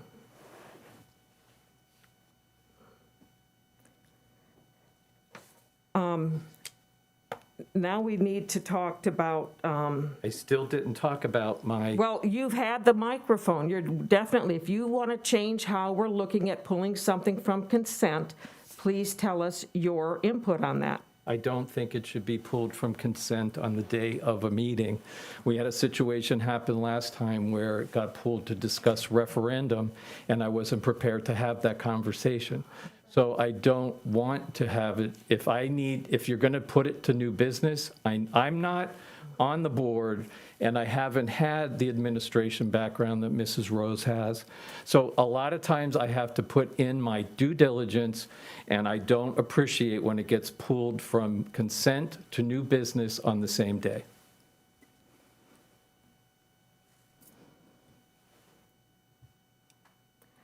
Ms. Ziegler. Thank you. So I think we're talking more protocol, and I would agree. So if I look at other board, Robert's rules, if you have the chair that's directing the meeting, there's certainly a number of topics that come up. You put your, I don't know, cue, or you motion over here. And if there is back and forth, more appropriately would be say, chair, may I follow up, et cetera. I think in workshops historically, when we were down there, it seems like it was a little bit more casual in nature, so it wasn't so much in the aspect where you're doing the official Robert's Rules. I'm fine with Robert's Rules because I think that's a better way to run the meeting. And I think just I didn't figure that out. As far as the example you used, Mr. Edwards, on the referendum, that was actually already on new business. And I'm glad that we were able to table it because it is such an important topic. So we're able to discuss it today, and that aspect was a good outcome because we talked through it, we worked together, we recognized the importance of it. I certainly didn't want to make an amendment to something so important without the historical nature and discussion. But just for clarity, that was already on new business. It wasn't an aspect of moving it. And I would just say that from an experience standpoint, there have been times, unfrequently, but times over that weekend where you may find something may occur or some information may come to your attention that may change your position on something. And I would hate for you to be in a position where you're unable to move it and then as a result, have to vote down the entire consent agenda. I just don't think that's a good way to run for board governance. And I think you bring up a good point, too, that we're in workshop right now. We're not in an official board meeting. We're workshopping items, and that's the time for discussions back and forth. It's just easier when we're down there to see that it isn't as formal, and it looks more formal up here. Ms. Goodwin? I've watched a lot of board meetings in the last couple of weeks, and I've reviewed about 15 different policies. Probably the most in-depth policy is the Duval County Board's policy. It's, it's really, really thorough. Is that one on agendas? Because we have several other items to talk about, It's but we about have one agenda. on That's what I'm agendas. I'm Good. talking about the governance and organization of the school board meeting, and it is the most thorough that I have seen. It's, it's a lot. But I did watch their board meeting. And I think sometimes we get in the minutia a bit about this you calling on, or the board chair calling on someone. And the way they've done it is they don't have all of this queuing and so forth. They say, the superintendent might say, through the board chair, Ms. Rose, or I'm speaking and addressing something, to a particular given board member. And they don't have this laborious queue process. And sometimes it's hard in this setting to see what you're doing and see both ways. I don't know if there's a better way to do that, but I think we ought to look at something about queuing and how it might be done and facilitate, particularly for the workshop, a little more easily than what we're doing now. But Yeah, we don't use the queuing for the workshop normally. right, but we do use queuing. I mean, you pretty much Now we are, but down there we don't. Well, we did down there too. We give somebody 5 minutes or whatever, but there's some cumbersome things there, and I think the way Duval does it is pretty nice and seamless. But I I looked at our board policy, and I think, when we create an agenda, and when we publish, and when we have time to look at, review, and make changes for that week is okay. So I'm okay with doing it the way we're doing it and not continuing any further with that. I mean, I really don't have a big dog in this hunt. When I get to the issue is when we actually get to conducting our meeting and the actual format of our agenda. I'm sorry, I'm not following what you're saying. The actual format of the hearing of citizens and when that takes place and when we do the business of the board at the table themselves, that's where I have great concern right now is, how we're doing and how we're conducting our business. And that part of the organization and governance is what I'm most interested in. Well, I know that there's a lot of districts that have time-limited hearing of citizens, and there are districts that have hearing of citizens regarding board agenda items, and then at the end, they have miscellaneous discussions, so things that aren't on the agenda. And one of the reasons they do that is so that their staff doesn't have to stay there for 3 hours listening to member comments that may have nothing to do with them. So I would like to perhaps consider having hearing of citizens regarding agenda items, the business of the board, and then having the other items towards the ends, because our meetings normally go pretty quickly, and that would be to allow our staff so that they wouldn't have to stay late. And I would take some input from y'all on that and how we should handle that. Dr. Asplin, you're next, and then I see Karen and Bridget. Thank you. Not to talk about the speaker's piece, but what was talked about before, Ms. Gu and I agree on the seating arrangement can help with that as well. I know there are different boards who have the board chair and the superintendent on the end.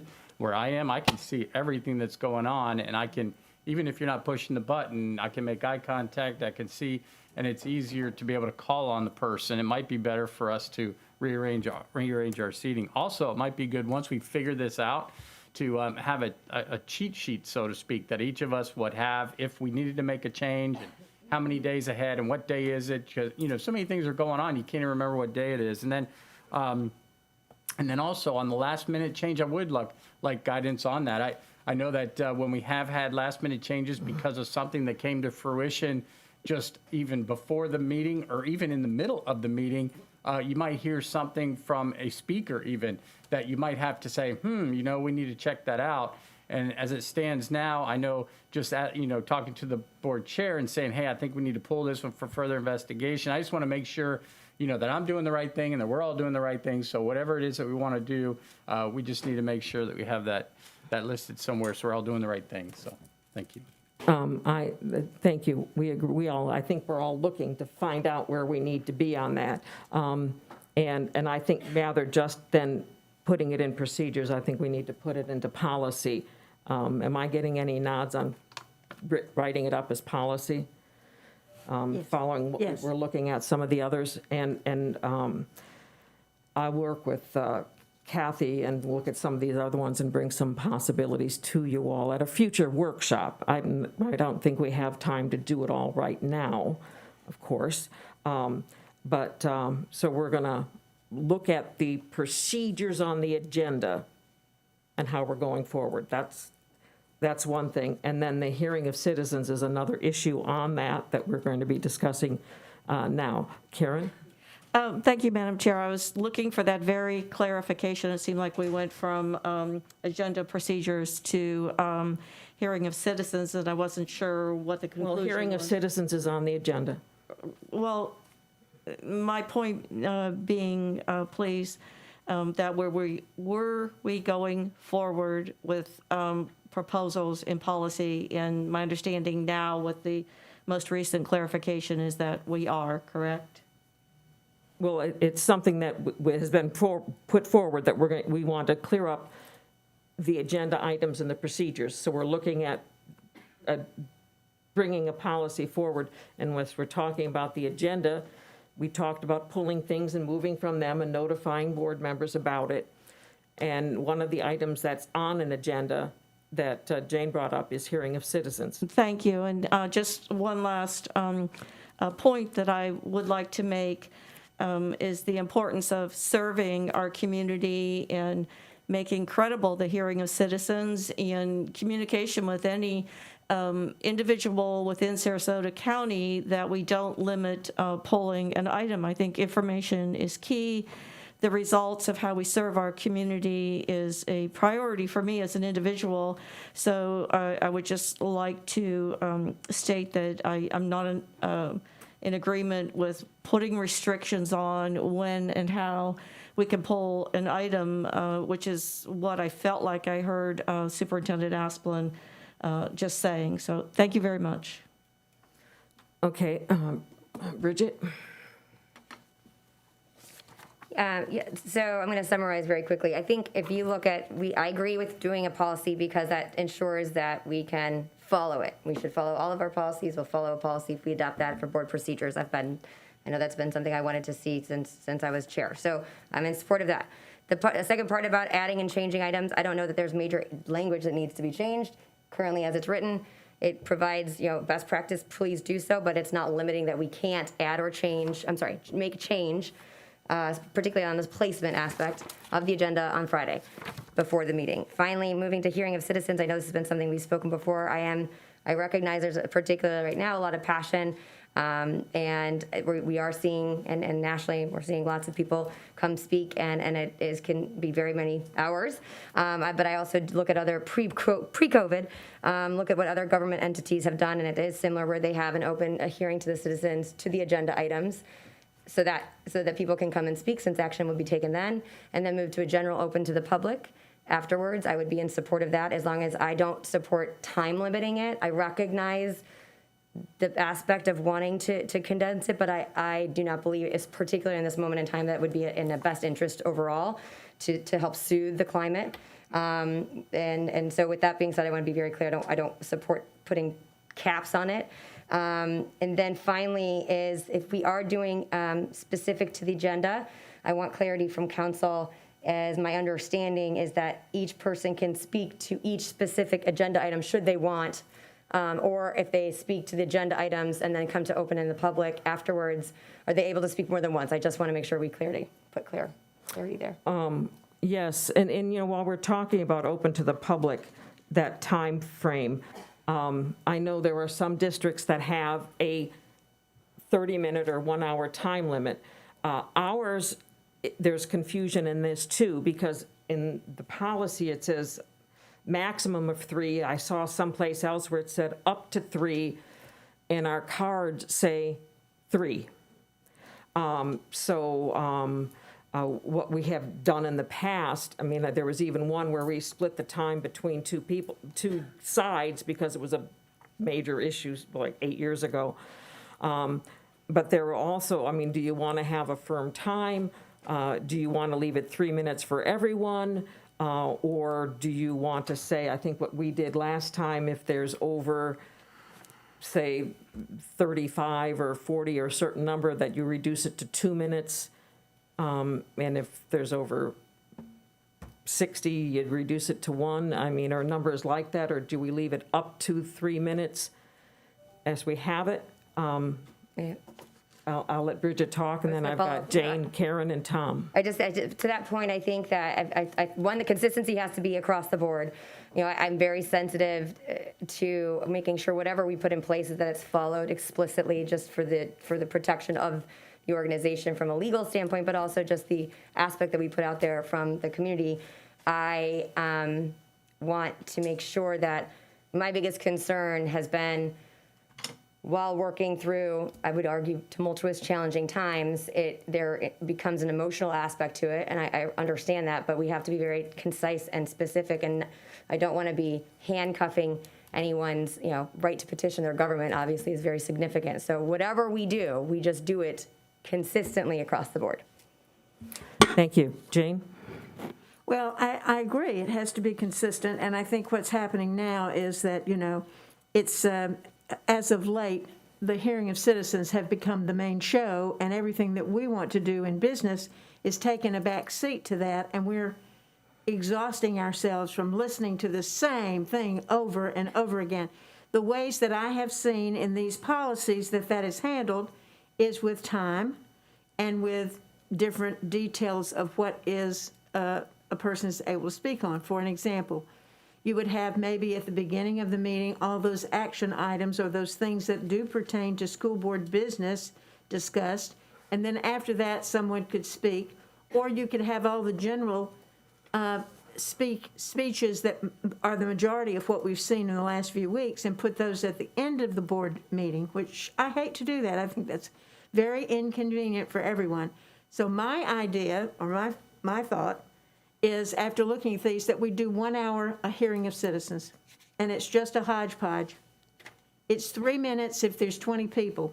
It's 2 minutes if there's, more than 20 people, and so forth. You would work it accordingly. This is what Lee County does, and you have that 1 hour. Now, that's the way they do it. They don't take any overflow, and they ask people to make decisions that they're all coming in groups, which I think they're doing. A lot of these people today will be in groups. Then they could have their top 3 or top 5 people speak. You don't need to hear the same thing over and over again. I even saw on Twitter that they were saying today, come and speak. If you don't have anything, we'll give you something to say. So that's my big concern, is that we have it 1 hour. You could have an overflow after the school board meeting ends with everybody else that wants to speak. Some boards do that, and they don't record that. They don't show those. It's not part of the recording. It's just speaking. I'd really like not to do that. I would like to see us have a policy. The policy is 1 hour. Everybody gets 3 minutes if we've got up to 20 people. We know that we don't usually have as many as 20 people. This has all of a sudden been a big change, and I see it being pushed. But I would like to make it as simple as possible for us. And so, there's 3 kinds of meetings. There's special board meetings, there's emergency meetings, there's regular board meetings. All those taken into consideration, that needs to be in the policy. Anything that we have that was in a procedure, as we called it before, should be in the policy. Not, people call those bylaws instead of procedures, but I think we should have one policy for the actual running of the meeting. And, you could have it on a card so you would know exactly how it went, if there was any new members coming on board, onboarding, whatever, that kind of thing. But simple is good, as easy as can be for everyone, but that is my intention and that is my thought. So tell me if I'm wrong, but that's my thought. Thank you.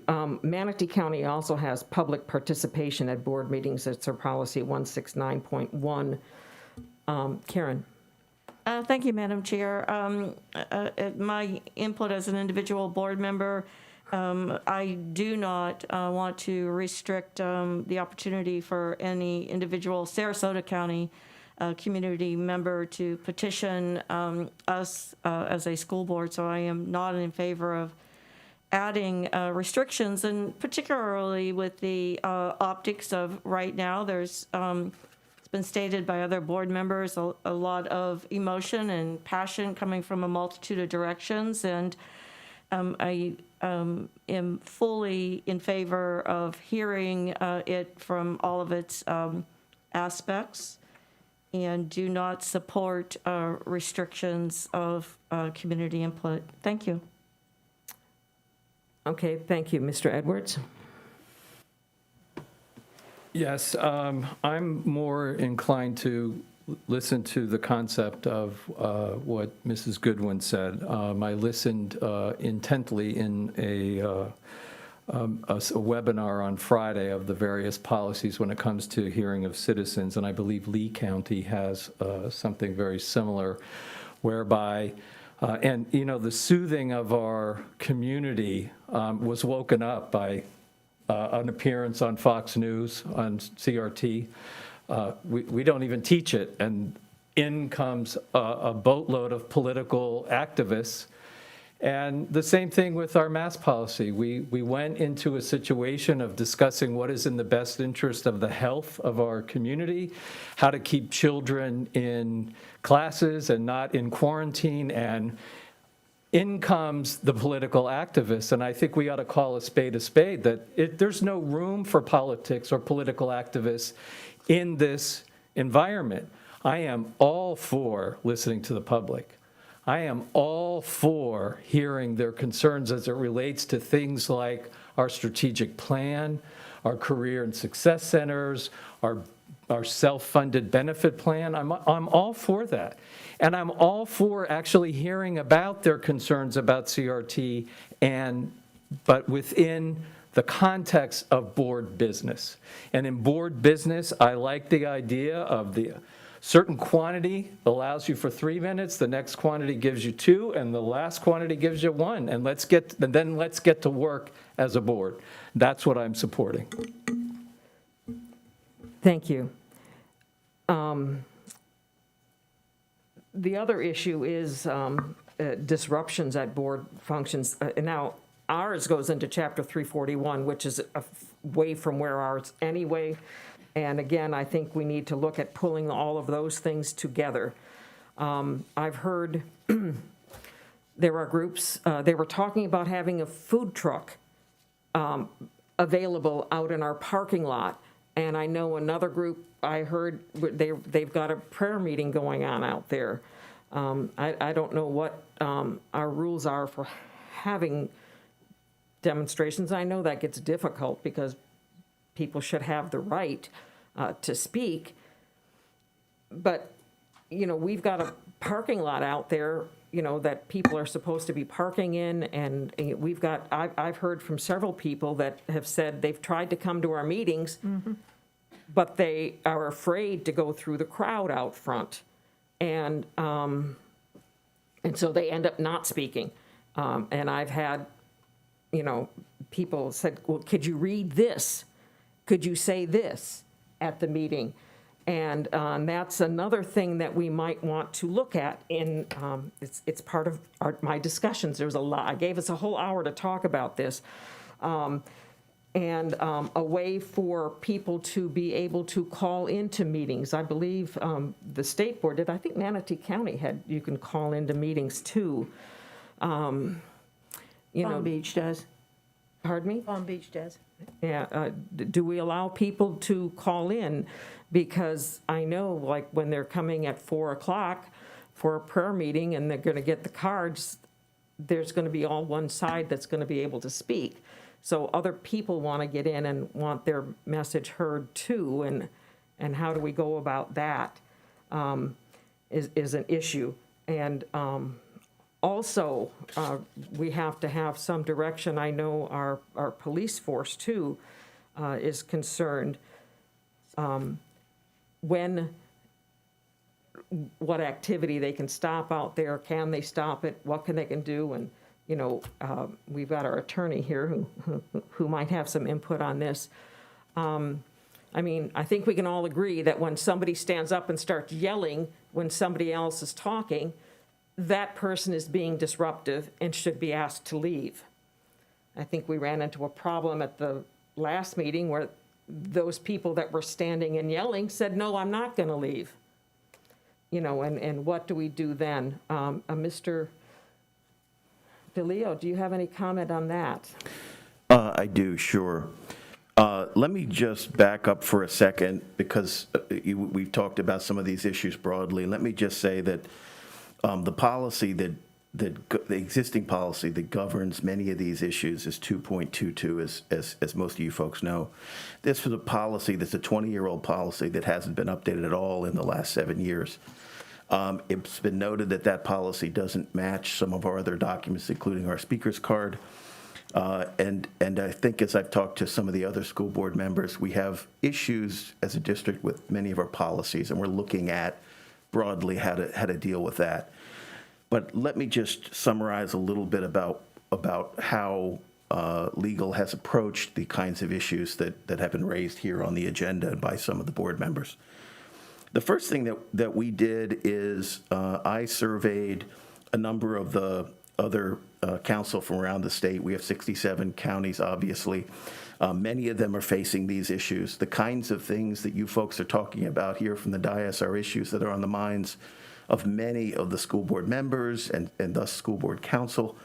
And so I have had discussions with many of the Florida School Board Attorney Association members, how they've responded to some of these increasingly difficult issues, how, for example, that we can make public input more effective, more open, how to handle agenda items, et cetera. So we've had those initial discussions in order to be able to provide answers for you folks. The second thing that we began to do when this issue and this series of issues became known to us is we began reviewing the various policies of other districts, many of which have been discussed. There are 67 counties. Obviously, many of them are doing things that are different than what they're doing, some of which have been very effective in dealing with some of these issues.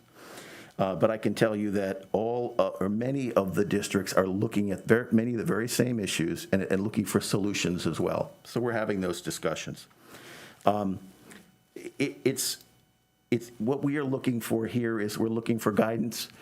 We can provide you information, for example, related to the issue of public input, okay?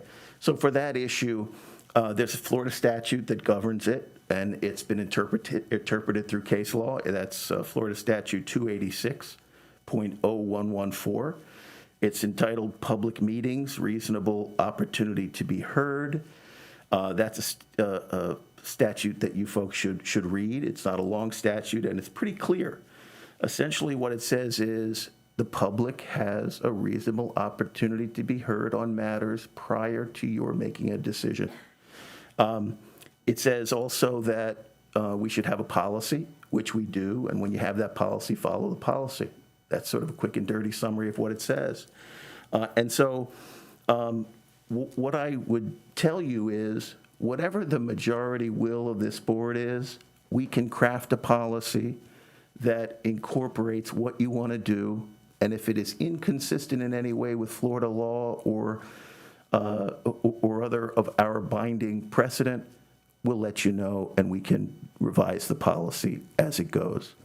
But if you have specific questions, I'm happy to answer any of them. Thank you. Well, I didn't know you were out there looking at all of these too, and I understand Jane's looking at them too. And did anybody else participate in that webinar? Brennan and I and Kathy I did. Watched it. You watched it? And Yeah. Did either of you watch the webinar on board procedures? I would assume that's a no. Okay, Jane? Well, I was just going to say that I think we need to brush off and redo our policy as quickly as possible. It's going to take time to get it together, to get it approved by all of us, to advertise it and get it into effect. I think time is of the essence. This is one of the biggest problems we've got now facing, I think, our board is making sure that our meetings are about our business. This is not a political rally. This is not something that, people can come here and say horrible things to any of us. This is not the purpose of their coming here to talk. And the sooner that they understand that and the more decisive we are about warning them and then asking them to leave, quietly and patiently, the better off we will be. But I think this policy, with all of the procedures that we have, has to be updated. It has to be complete. There's no need to put a procedure or a bylaw separate, I think, from what we can put into this and the teeth we can put into this. But I think we need to do it as quickly as possible. I would be willing to make myself available next week. And in between now and then, members, please look at what other boards are doing, be they county commission or whatever, regarding public input or decorum, or other boards around the state are doing with their bylaws regarding agenda and the board's bylaws and whatnot, and we will look at those. On the one hand, I don't want to rush so that we get something done wrong. I want to get something that we're going to be able to live with, and we will discuss it at a future workshop. And I think we'll fine tune it then, and then have to vote on it at the following meeting So we're looking at what, November or December to get this done? It's September. I can't see us. I think we would have to vote on it in October, so, yeah. And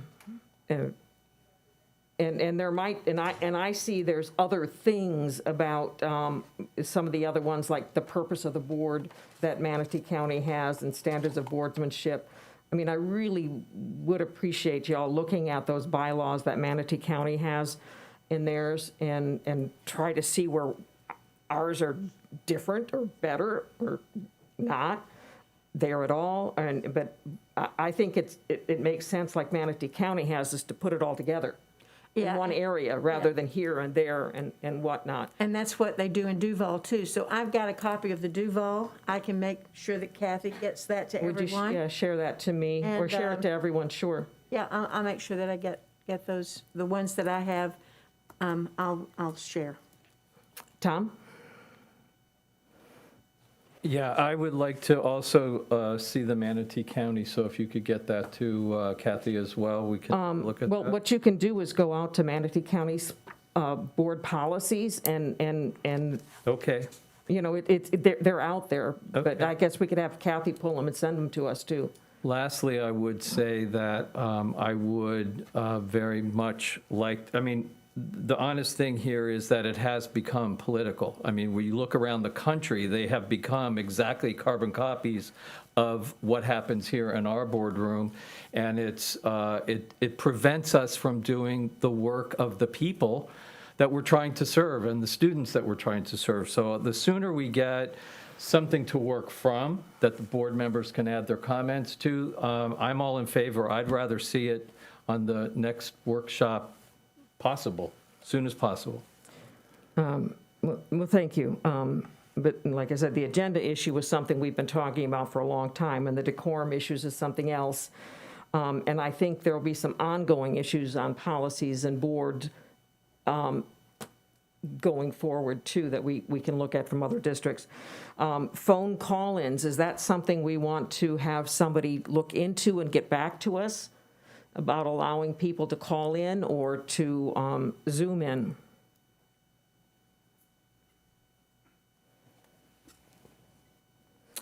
Bridget? I'll answer your question, but I do want to go back to the other topic. So I guess maybe I need clarity. Are you asking whether or not we want to allow it or we want to through COVID?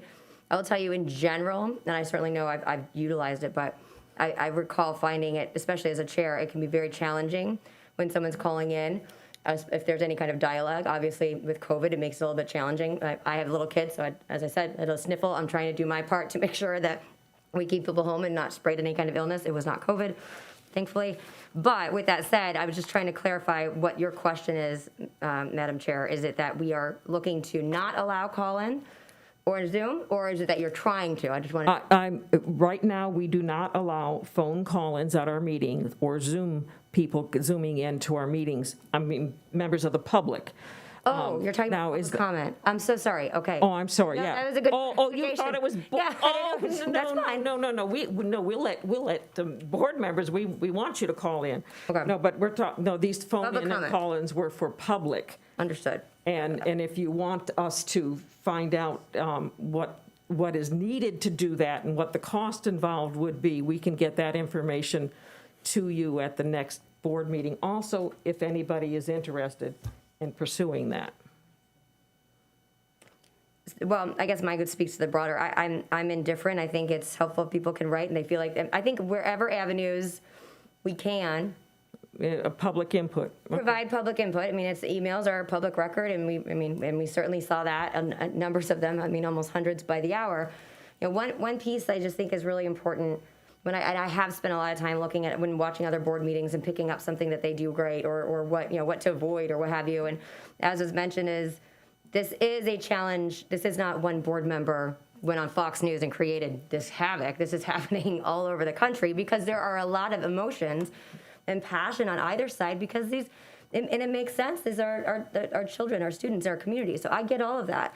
I think recognizing that part is the one of the most important things as we work out wherever, the organization of No, I agree. We absolutely, just as much as I support and will stand behind it all day long, the right for any member of the public to petition their government, I also think it's incredibly important to uphold the oath and do the business of the board. And so however we can do that in a reasonable fashion, that's why I go back to, again, pre-COVID, we've had this discussion, having very similar to Hillsborough, although I do think they put a time limit. That would be the only where I don't support that, particularly at this one time, because I think we would be adding fuel to an already raging fire, and I want that for perspective. And so as I recognize I don't want to hear anything bad said about anybody or me, but listen, we voluntarily walked into this arena. It's not all beautiful and glamorous by any means, and as long as it's not profane, as long as it's not physically threatening or threatening anyone here or impeding on anyone else's right to petition their government, in my personal opinion, and I think there's a lot of legal aspect that would substantiate this, the bar is actually very, very high when it comes to shutting that down. And so, and again, I know it's not ideal to be sitting there, and I know it's hard. I've ran meetings that are challenging and very divisive topics and it wasn't to this level, but still, I understand the passion. But there is an element where if we take it down a notch, and again, if it doesn't hit those three elements, see how it goes, because there is a point, and I have other meetings when you were not chair, when there were other, back and forth bantering, and it creates more of a toxic situation, and that I would be remiss if I don't bring that up, because I understand it, I get it, and a lot of the passion on either side, but there is an element where I hope we can play our role, where we can let people speak, keep everyone safe, but hopefully that also will help and calm down the waters. Yeah, and I don't think it has to do with just what's happening right now. I mean, there's been other issues that have come up, and we've been talking about doing something, fixing this, but I think it's brought it to a head. But we don't want to fix this for now. I mean, this is something we want to live with down the line after I'm gone from the board, and maybe I'm gone from the world, that we'll still be living with. Jane? I have one more item talking about this, too. Well, talk about live chat. Palm Beach County had 29 hours to listen to of recorded messages, folks. Now, Palm Beach County is a lot larger district than we are, but that's scary to me. So at this point in time, I really have no interest in call-in. If somebody wants to send us an email, they seem to have sent us every email they possibly can, but if somebody wanted to send an email to a certain box for us to have it to review on the board meeting or something, I'd have no problem with that. There are people who are frightened by these people. They are afraid to come to board meetings. There are people in the audience in the last board meeting that bullied our children. That cannot be.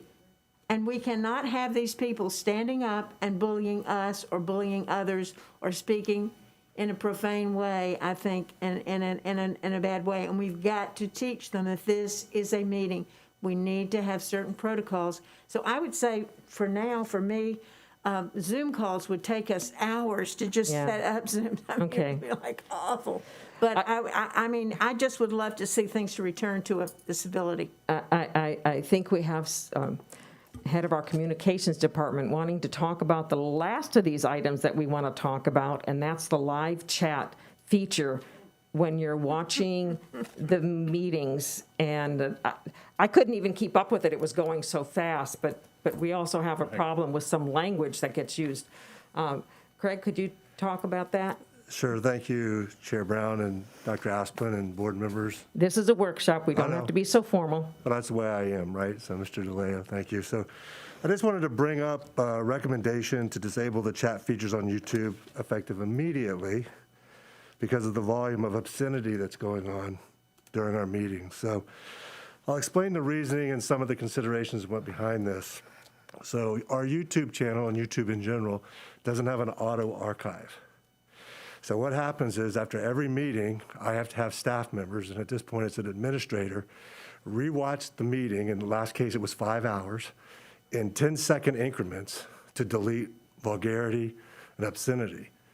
Now it does have an algorithm that will catch profanity, but what's happened now is we've gotten to the point where you can put space marks between a word and it can't catch it. So we're bound by a policy that we can't have obscene language or obscenities on our website. Well, it takes 3 to 4 days to clean it up, so we're out of policy, so these things are sitting there. So that's one reason that I think that, and some of this is a little bit of school board business, but the majority of it is bantering back and forth between two people who don't like each other. And it goes on and on and on, and sometimes 10 to 15 messages per second. Okay, so we can't even do it live. Like, I sit in the back, I have another administrator who watches the meetings to try to delete these as they go on. We can't keep up with it, nor do I have the manpower afterwards to kind of keep up with it. Second, I did a survey around the county, around the state rather, and 12 of the surrounding counties that we're in do not offer chat during their school board meetings. It's disabled. We would still be in two-way communication because we'll leave comments on so that they can comment and we can answer when there's a question. Currently, there are no questions that come in during this. It's really bantering back and forth. And as a matter of fact, during this meeting, one of the people said, this is described as infighting. It's their own words. Why do we keep doing this infighting amongst ourselves? So they're not even talking a lot of times about what we're discussing. It's just like a forum to talk. And I don't believe it's in our best interest as my department to have to sift through 3 or 4 days of people debating a topic that has nothing to do with schools. I question what it was on in the first place for.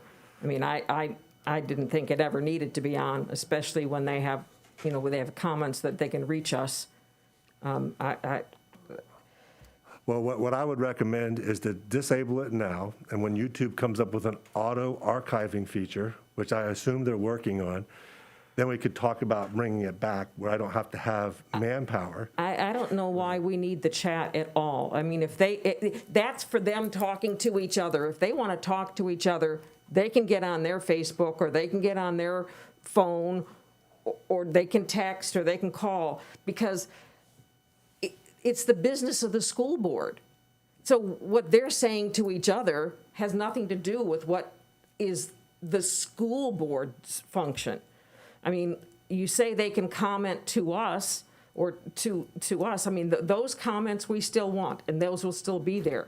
They can after the meeting, But Chair, right now. they can get on their own Facebook page or they can get on their own texting and talk to each other all they want. They can email each other all they want or whatever else they do. I don't know what they all do, but Twitter it or whatever. But I think it's inappropriate on our official recording of the meeting. Well, some of the issues that concern me are we're an education system and there could be children watching, there could be, and I consider children under the age of 18.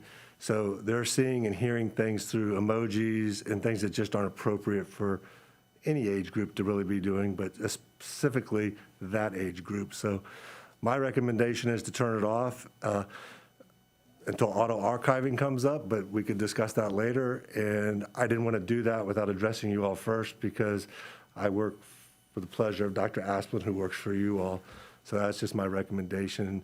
And I'd like to turn it off before this. We can't vote on that, but you can take direction from Dr. Right, Asplin, which I would like to, Dr. Asplin, Chat is not part of our policy. I brought the policy. Chat is not part of our policy. Our policy is two-way communication, which we will keep in its integrity. It's not part of what's our that policy policy, and number? I'm sorry. What policy number was it in, the two-way communication? 6.322. 6.322. And basically, 4E says the district reserves the right to remove posted content or comments on district sites due to the material being obscene, sexual in nature, a solicitation of commerce, or threatening or compromising to the safety and security of the district school. So it falls well within our ability to turn it off just in that paragraph alone. And we are still maintaining two-way communication because we will keep the comments on and then respond to anybody that asks a question. And currently, we're responding to over 250 questions through Facebook and all the other media throughout the day. I have someone that's dedicated just answering questions to those who are asking questions. So she can't do that if she's doing this for 4 days. So that's my biggest concern. So Thank anyway, you. I thought I'd bring that up for you all and let you know. And and Dr. Aspin will tell us what to do. Okay. Dr. Asplin, tell us what's happening with COVID in our district. How are our numbers going? And All right, so thank you, Madam Chair. I think, yeah, there's Michael Drennan. Very good. Jody Dumas is on his way up. Thank you, Jody.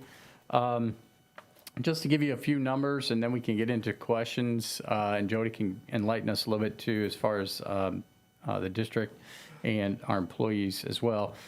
Right now, we're averaging in our county, in Sarasota County, we're averaging 415 cases per day, which is a slight decrease from our high about 5 days ago.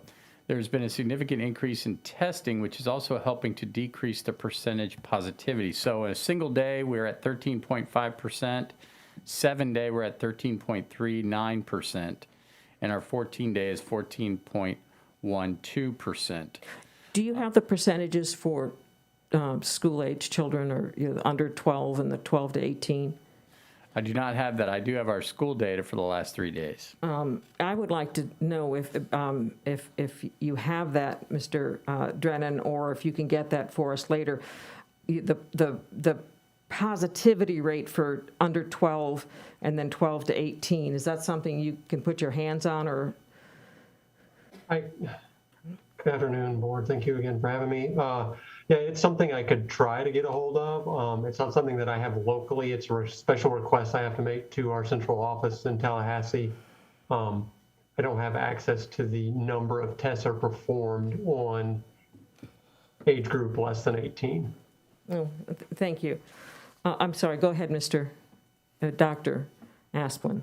So, Michael, since we're on that particular topic, I know that the increase in the number of tests actually will bring down the percentage rate. I know that we're trying to get ourselves below 8% for 3 consecutive days, and at 13.5%, my math means that says that around 3,100 people actually tested, and 415 were positive from that group, giving us the 13.5% positivity rate. Is that correct?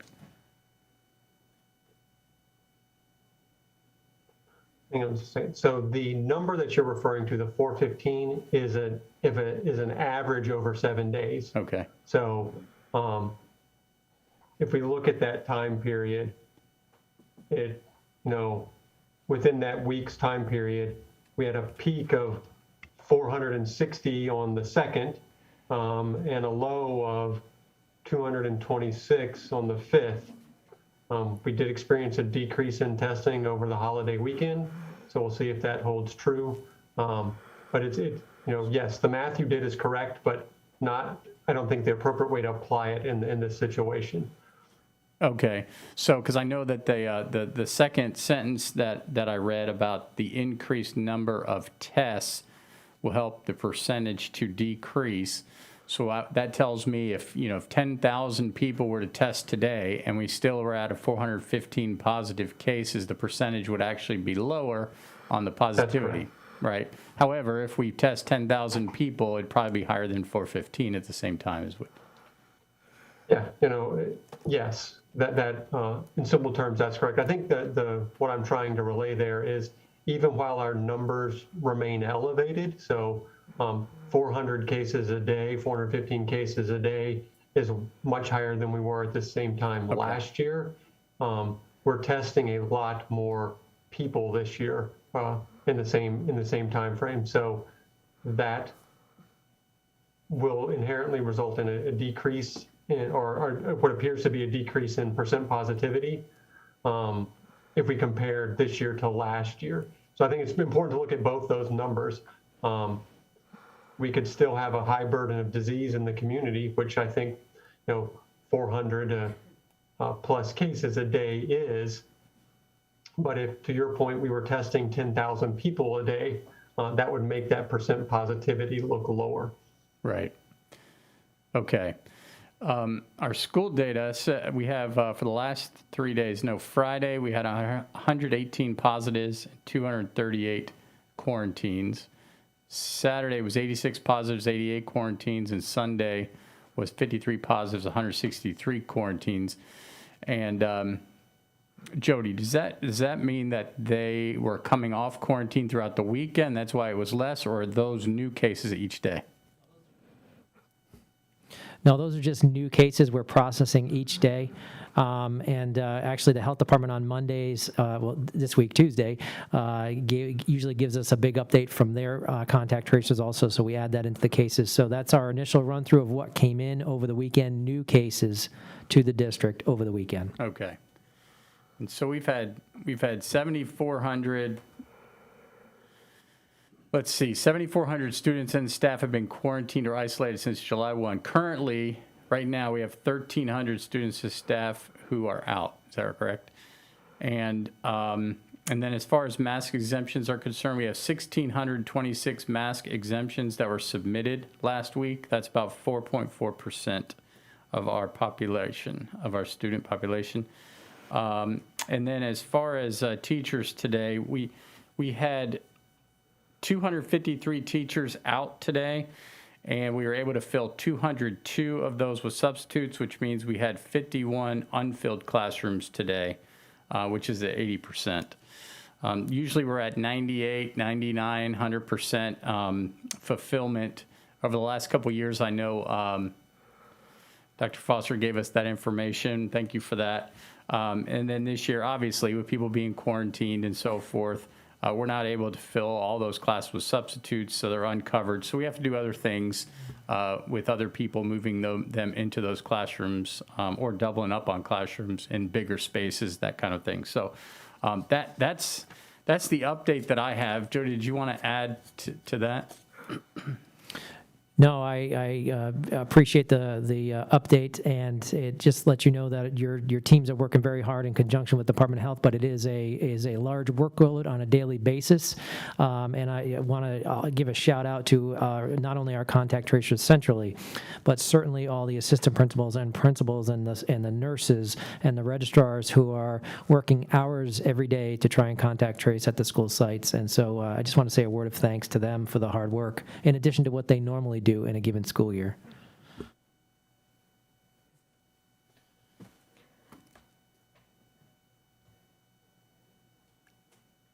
Well, I have a couple of questions, but looking at the numbers, when on this, the one that we have, the daily one that we have access to, is that just students, or does that include staff? It's both. There's a sort tool there for you, so you could sort if you wanted to, but if you are leaving it as set and you jump into it, you're getting both. Okay. I'll break those down.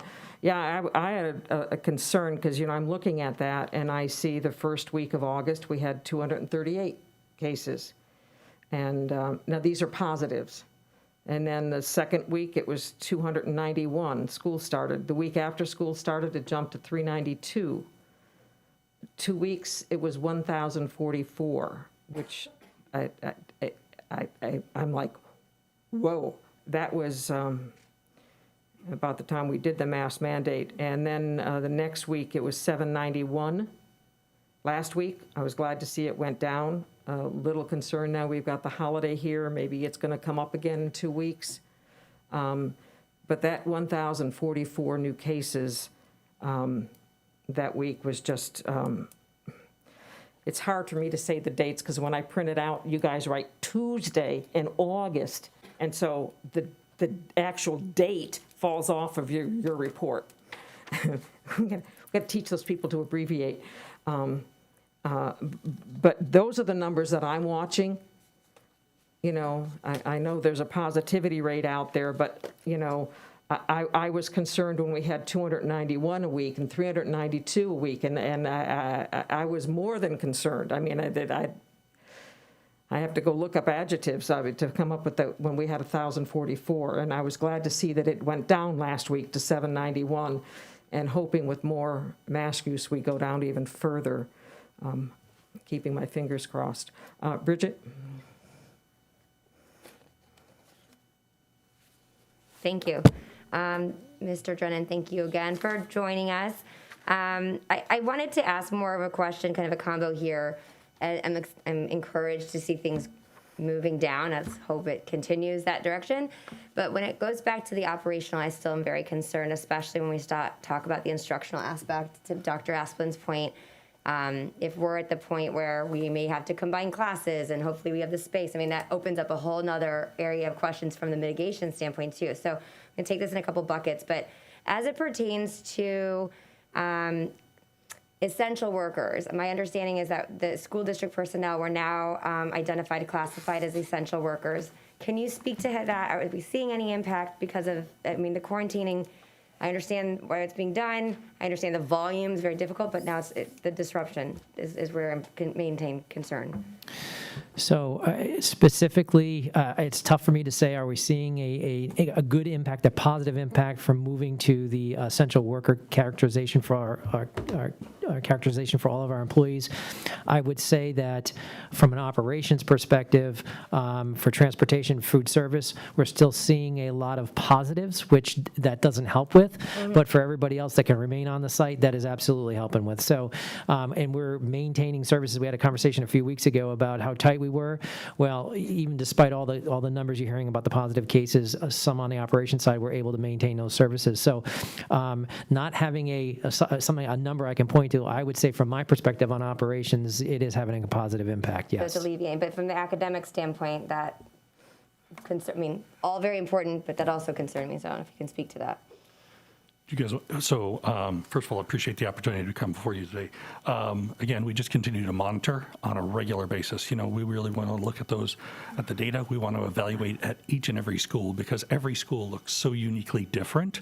And again, you know, worst case scenario, some of the examples that Dr. Asplund kind of shared, you know, if you have to double up and if you have to, but, you know, right now at each of our individual schools, they've got instructional continuity plans in place and teams in place. And so, again, depending on the set of circumstances, is how we want to go ahead and try to respond to meet the need on each individual campus. And I'm going to go ahead and let Steve and Brandon go ahead and talk a little bit about that. Yeah, first of all, yeah, I would say the essential worker piece. Every additional staff member that we can keep in a building is a positive for us because of the challenges we face with substitutes, and certainly if we can keep a teacher in front of the students, we're going to be in a better position than if they were not there, obviously. So, yeah, so I think that was a good move, and it certainly is having an impact on the school site.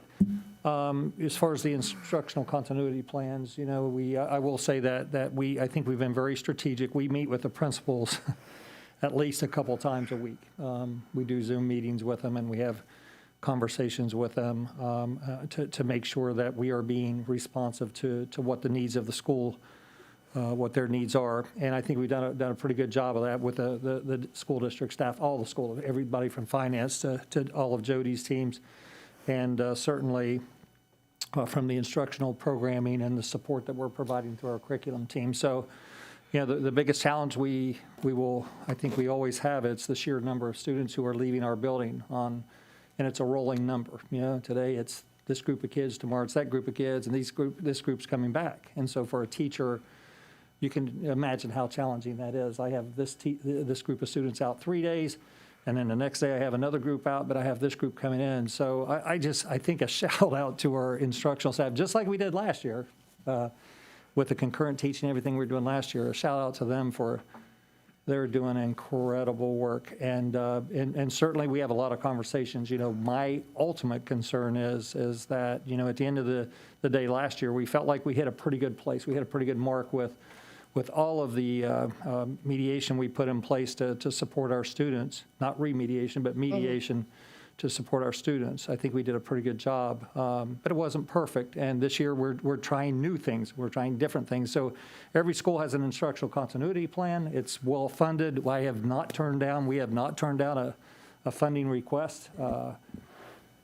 I was going to say if it makes sense, but everything makes sense right now because we're trying new things. So they're being innovative and creative, and you know, at the end of the day, sometimes some of our challenges might be that, you know, we have teachers covering class during the day if we don't have enough substitutes in that building, and then it's harder to get those teachers in the afternoon to support after-school programming or to do the connections with the students who are quarantined.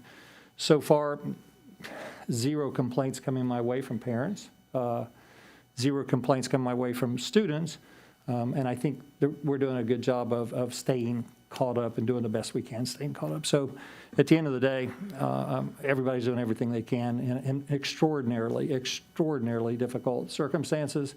And again, I just want to shout out to teachers and administrators and aides and all the people that are working in the school. They're doing an unbelievable job right now. So from a resource standpoint, I know you said we're responding as much as we can. Is there anything, thinking as much as you can, 5, 10 steps ahead, that we can be prepared for, particularly on the academic? I mean, I know the operational side is take it as it comes, and I understand there's continuity plans, but I am worried about the academic standpoint, and I recognize you guys are too, but has that been thought through as far as maybe where we could be thinking from, even from a budget priority standpoint? You want me to speak to this real quick, Chris? So just to give also a little bit more information from that Steve just gave you guys. So Jumpstart funds that we've used to actually not only get extra contract services to support students who are also out, but are also coming back, is another kind of resource that schools have put in place. The other piece to talk about the instructional continuity plan, we have a principals meeting on Wednesday where we will be asking feedback from principals. They're the ones there. They're the ones working through this each and every day. I put a survey out last week to them as well, all 23 of my elementary, and the feedback from the personalized learning packet to the support for quarantine students and when they come back, surprisingly has been positive, but I think Mr. Randolph said this, it's school by school. So even when we think of vacancies as we hit 80%, the majority of those elementary schools are being filled, or the unfortunate part, sometimes Title I, they're having to use some of those support staff to put someone in the classroom. The challenge starts to become when we see the same schools over and over again, and I know Dr. Foster and her team have worked extremely hard to identify those schools, and I think they've brought it to you guys' attention as well to make sure that we can get someone there. I was excited to hear, to be honest with you, that our numbers were higher today, Dr. Asplin, when it comes to the fill rate, because we know for a while it's been pretty low. And so to see over 200, I think the last 2 days of having additional support substitutes in place, I see that as a positive. And then I think we'll get more feedback on Wednesday of really how everything's going, because the forms that I read for parents that are at home and providing support to those students, those kids are doing really well. The ones who maybe don't have that support, we're having to take care of that when they get back. But I do agree as we go along, if our numbers continue to decline with being quarantined, that is a positive. And I read that across the board from schools. When that happens, guess what? We have enough manpower and support to do this. I think the concern is if the numbers happen to go back up, what does that look like? And that's why we're going to discuss it with principals as well. Yeah, I think that creative, solution-oriented dialogue that we're going to engage in tomorrow with our leaders and it's been ongoing. They're talking with their department heads, their team leaders, their teams of teachers.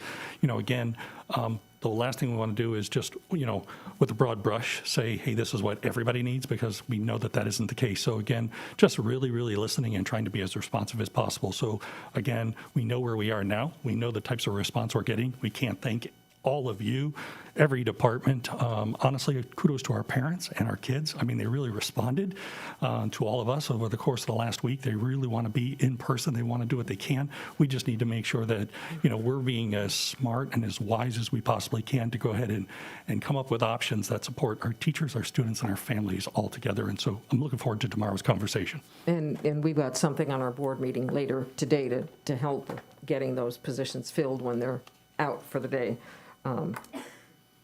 Jane?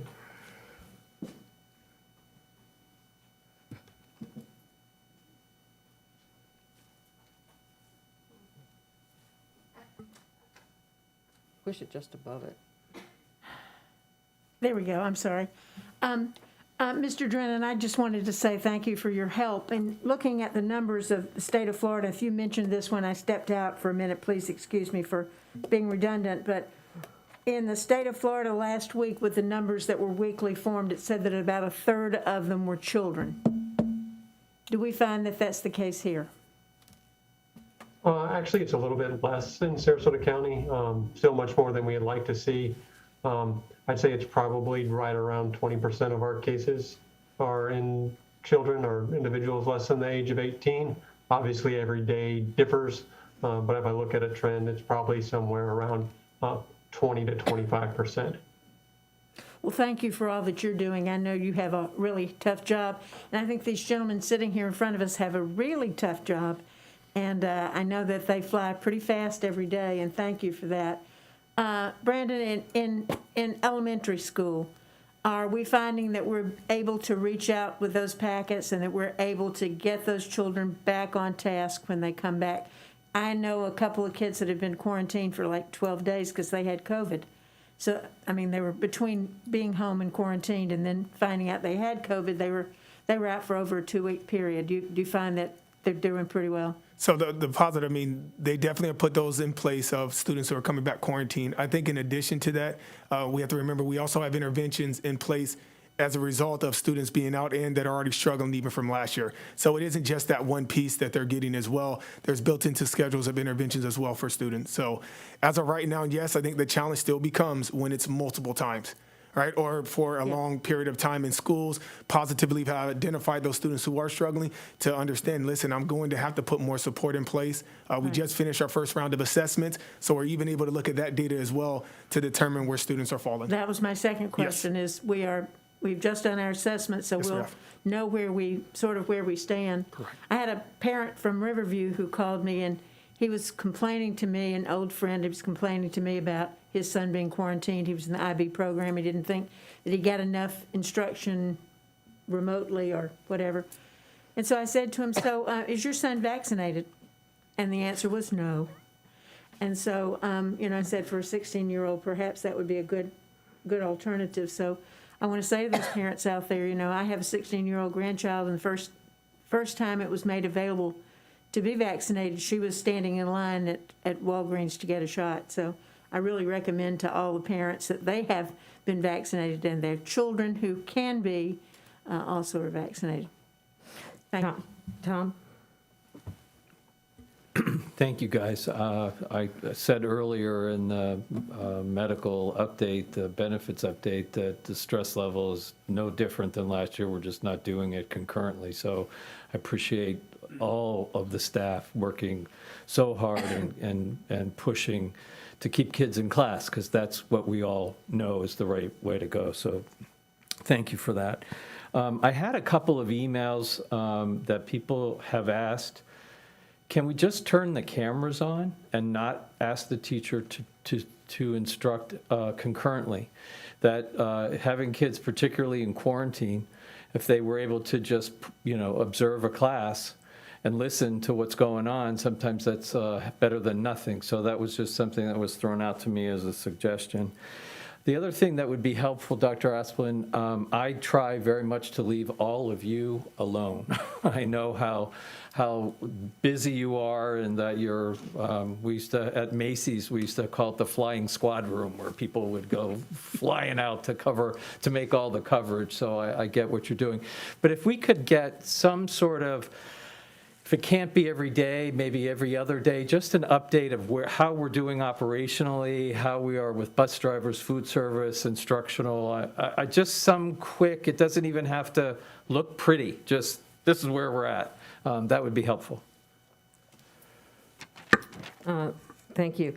I had a question, and maybe it's best while Mr. Drennan is on the line, and that has to do with tests. I'm a little concerned about our essential workers coming back. Perhaps, probably should be having regular tests.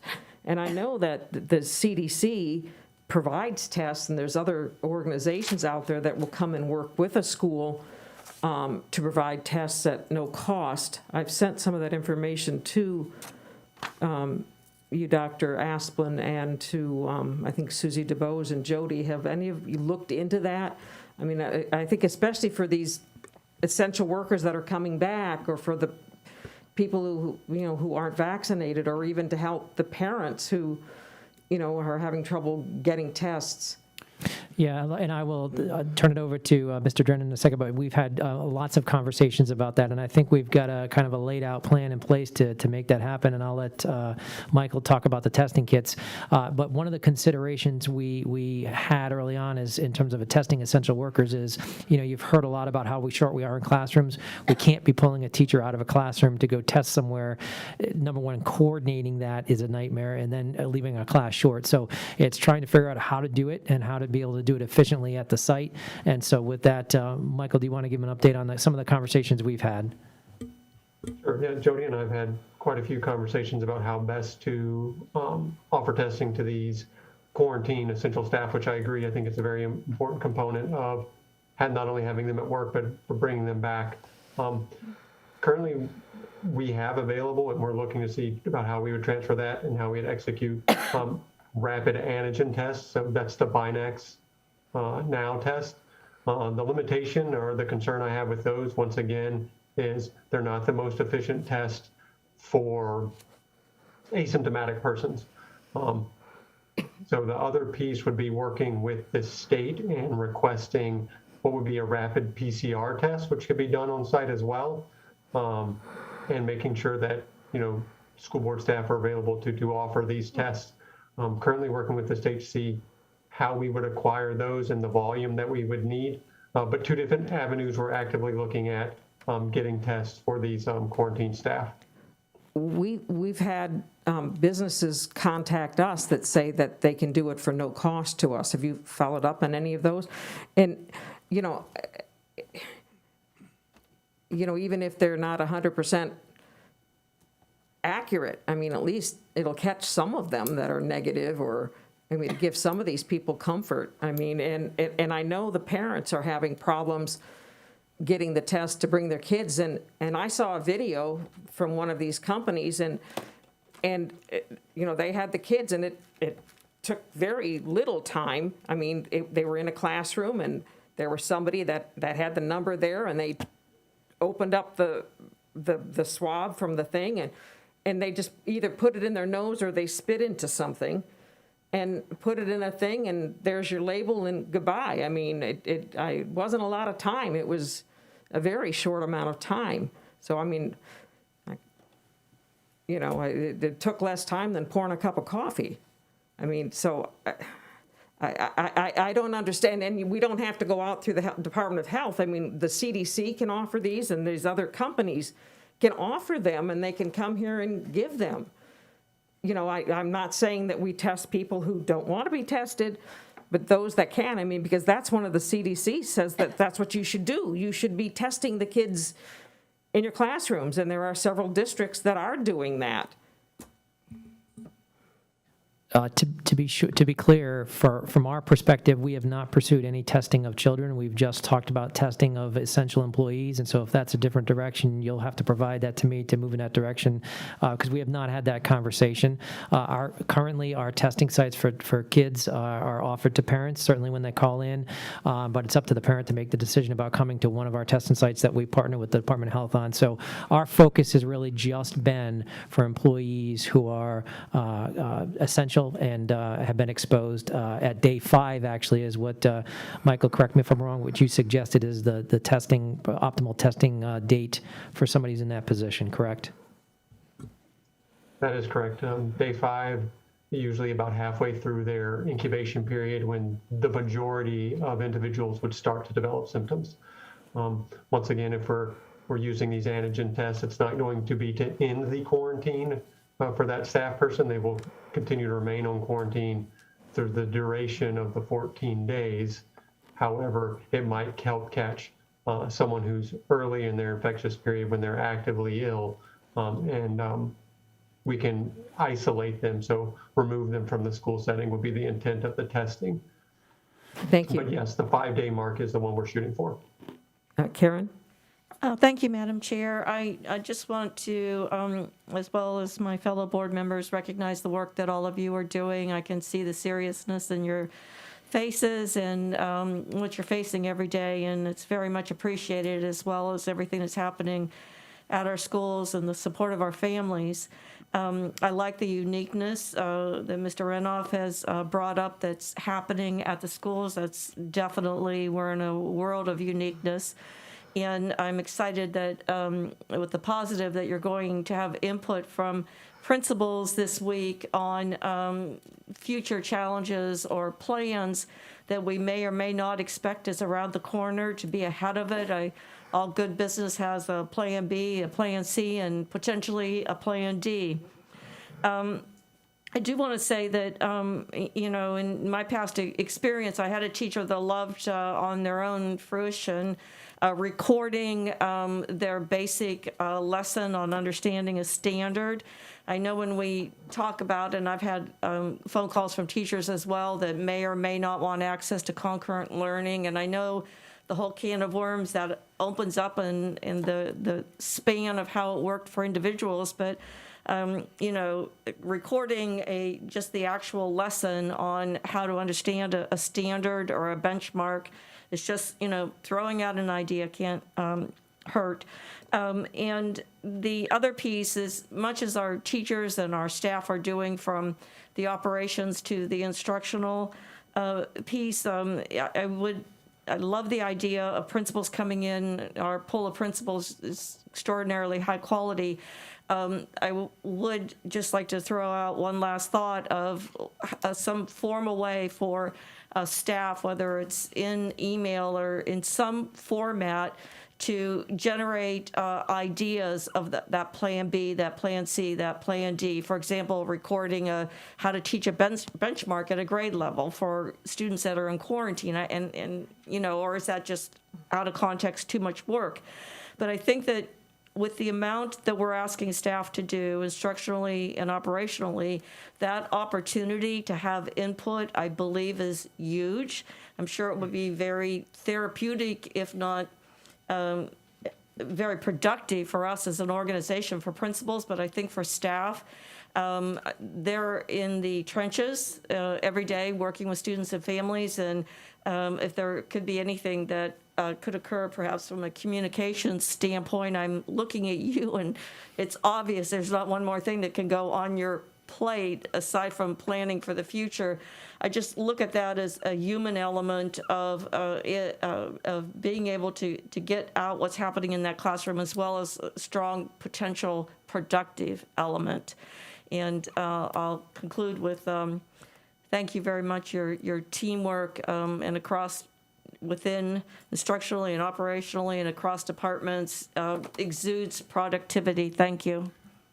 Thank you so much, and I just want to say thank you all for sharing. Again, we are definitely, we're one set of perspectives, and there are many others that are out there. And again, we just have to take advantage of every opportunity to listen and learn along from the folks, like you said, that are in the trenches, because they have the answers in many cases, and there's no set way of doing it. Bottom line is there's a lot of different ways, and I don't think it's a one-size-fits-all for sure. So thank you for sharing that.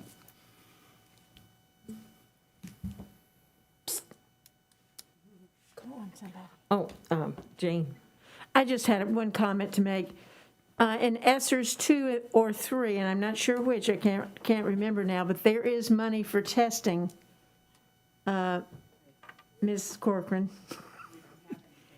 And one of those, according to what I've been told, and we need to check on that and see. But I don't know if it's just for staff, but it certainly could be helpful for us, to not have to worry about paying for it. We're having some money coming from that stockpile if we ever get it.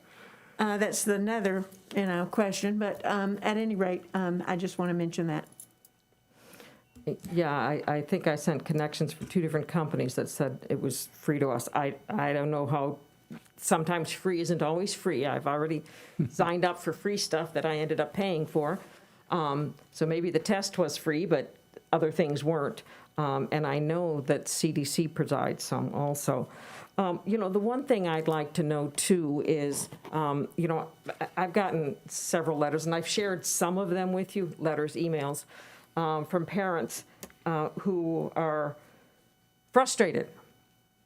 I think 2 of them, and it was about, I've done everything I can. I was just so frustrated, but my son's teacher wasn't wearing a mask, and now he's quarantined because the teacher assumed, I don't know. And another one said, my son's teacher doesn't wear a mask, and several kids in the class don't wear a mask, and at his little pot of 5, there was a little girl that was absent that day, but everybody else at the table got quarantined, so they think it was that girl who didn't have a mask. I mean, and I know that we've had this rolling day of mandatory masks starting. August 30th, we had compliance. I mean, some classes had almost total compliance in some schools. And I know there's still some schools that aren't all that compliant. And I would like to see, like Laurel Nokomis, I see there's been all these, things out there. But then I look, they have 101 students that were positive already. I mean, so I'm like, I would like to see, is there a correlation to the schools and the number of kids and staff who still, for one reason or another, can't wear a mask? And is there a correlation between that and their numbers? Because, this mother said, they had to cancel their plans for the weekend. The family was going away for Labor Day weekend. They couldn't do that. And canceling the plans for Rosh Hashanah at the temple, it was a big day for them, and nope, they can't. So she says, what about my freedoms? What about me? And the problems that you're causing. So, I mean, I don't know how many are still left and what kind of or how many students were pulled from the schools because of that. I mean, if we can get any numbers on that, I would appreciate it. So yeah, we were actually looking at some numbers this morning, and actually Ms. Rose had asked us that same question late last week, and so I believe we have pulled that data and will allow you to take a look at that. I know we had a quick review this morning, and the numbers are very, very low. In terms of your correlation, I would say that I think it's still too early to tell.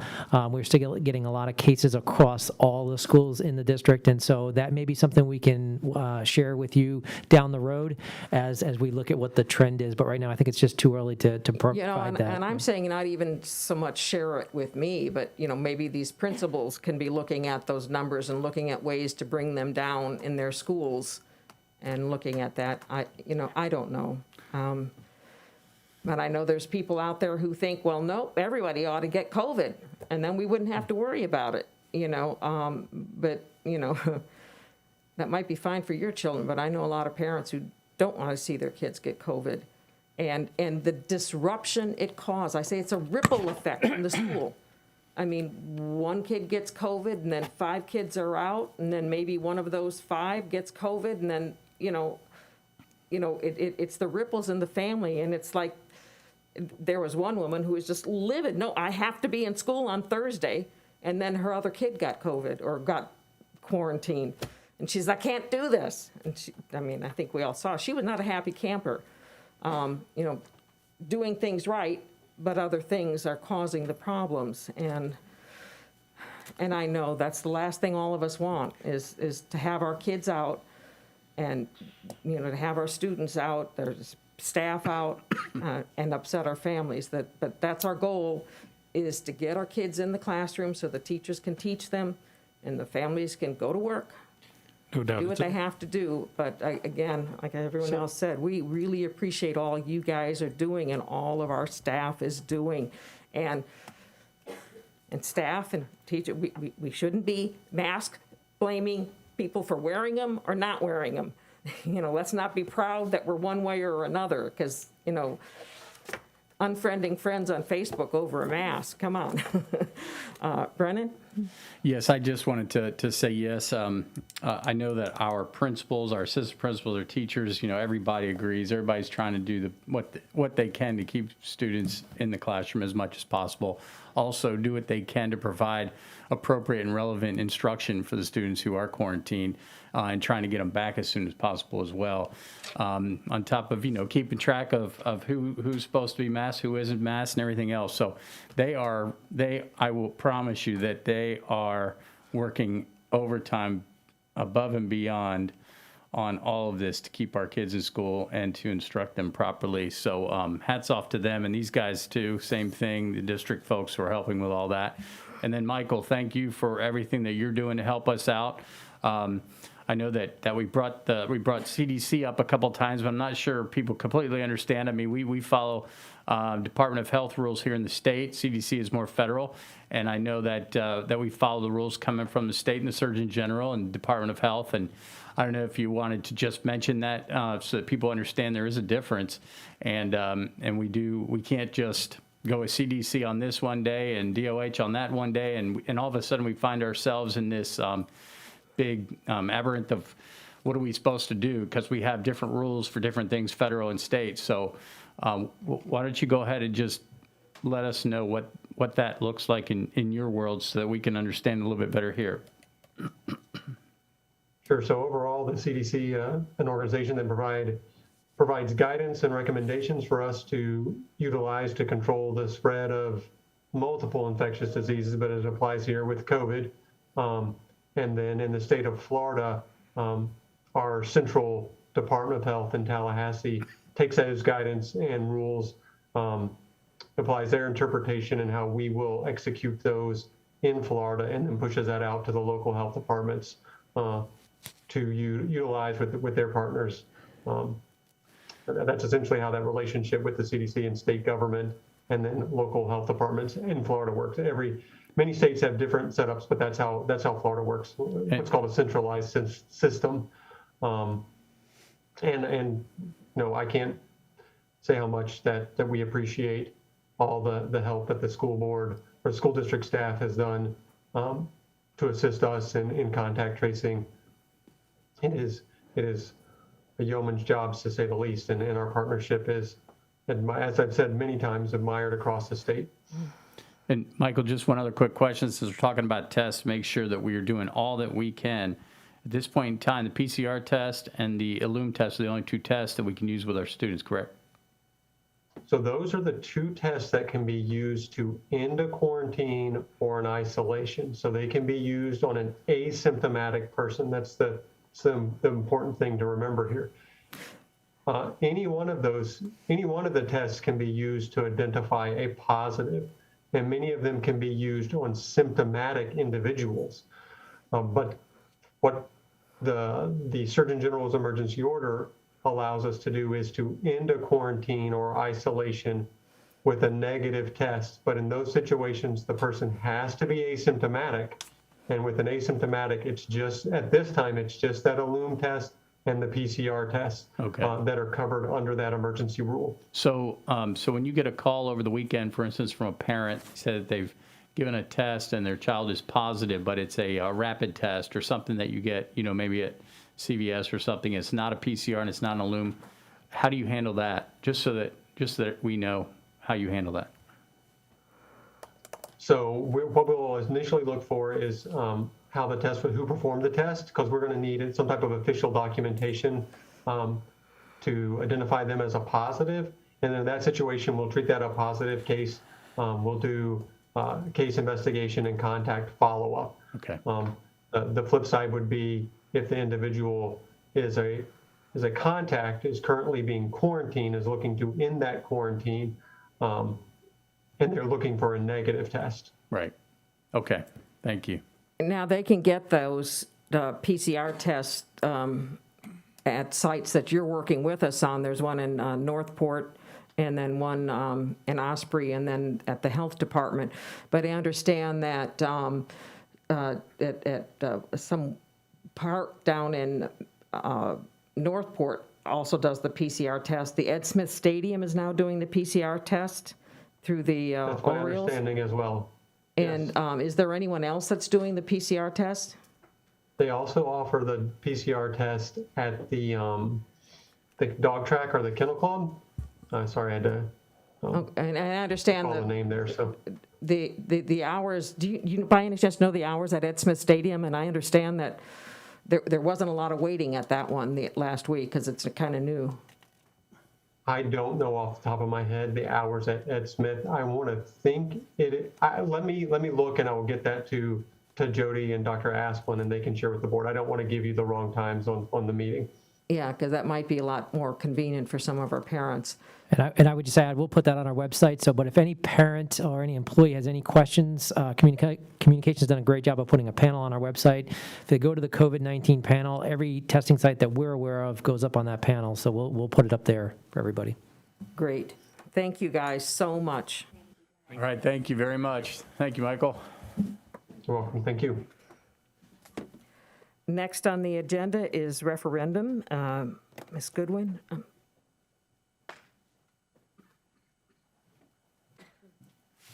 I think this was an item in the last regular meeting that we had, and Mrs. Ziegler had some questions about it. I didn't really understand what your questions were, but I wish that you would expand on your concerns right now.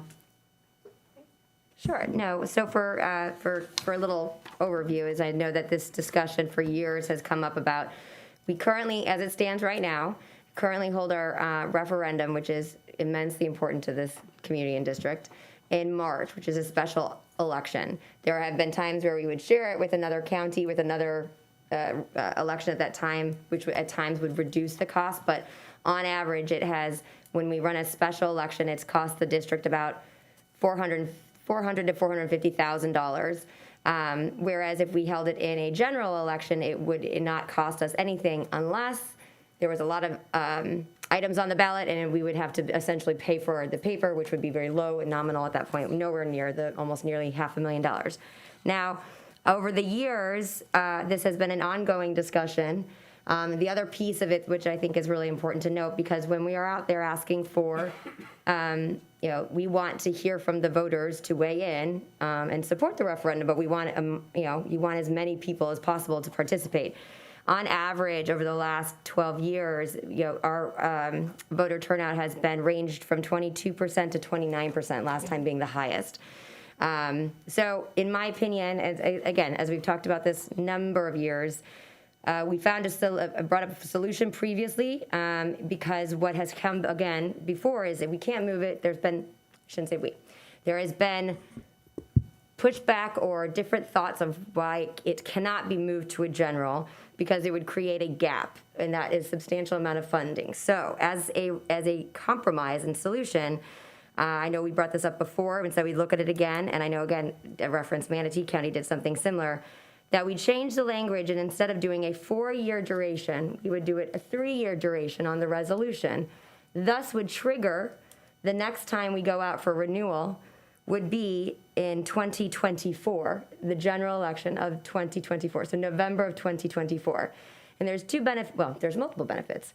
We will have a substantial voter turnout, and I will tell you, I know there's a discussion about down ballot, but if you look at the statistics, there are much lower profile items that have sustained high amounts of voter input and passed. In addition, we would be removing the incurred cost, moving it to a general election after this March. I want to make very clear that we're not talking March of 2022. We're talking about the duration of time of moving it to a general. That's why we would do 3 years on the current ballot language. And then we would also, again, we bring up voter turnout. We would eliminate that. And I think it really is something we talked about for years. I think it would be an opportunity to really bring everyone together. I think that this district's amazing. I don't want to see, I believe there are a lot of people who support this district. I think this is too important of a topic that we've signaled many, many times that we would be reviewing it, and I think that this has been a good solution. And again, to be very clear, this would not change it. There would be a March 2022 referendum. The language I'm just proposing is that instead of doing the 4-year, we do the 3-year and then ask for the renewal in November of 2024.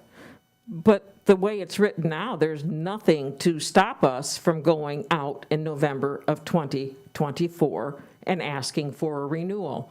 I mean, I think we were even considering going out November of 2020, but with the COVID and all of that, we decided that it would be better not to do it at that time, to just let it go over. But there's nothing that's stopping, and that would be a decision of the board coming up if they wanted to do it, because there's nothing that would stop them from going in November 2024 and renewing it, because currently my understanding is that the county has got something on the ballot in November 2022, don't they? The surtax, I believe, is coming up, but that would not be at a different, yeah. But we're talking They have 2022 and one penny. 2024, They have there's one different penny. elections. But regardless of whether you have it for 3 years or 4 years, you can still go back in 2024 and renew it for another 4 years. You're just renewing it ahead of time, just like what the county is doing now with their surtax. May I respond? Yeah, ma'am, they're. Just to want to respond to clear up, because there's two things. Continue. No, go ahead. Yeah, no, so technically, yes, but the way it's worked is the language on that we would approve, it's a resolution that goes to the county commission. Yeah, I understand. No, I want, Current but I language want, is 4, and you're please. losing it to 3. I understand that. It is specific because that's at the time and duration of which it is levied, those 3 years. We have never, in this conversation, it's almost, we continue kind of go through the same thing.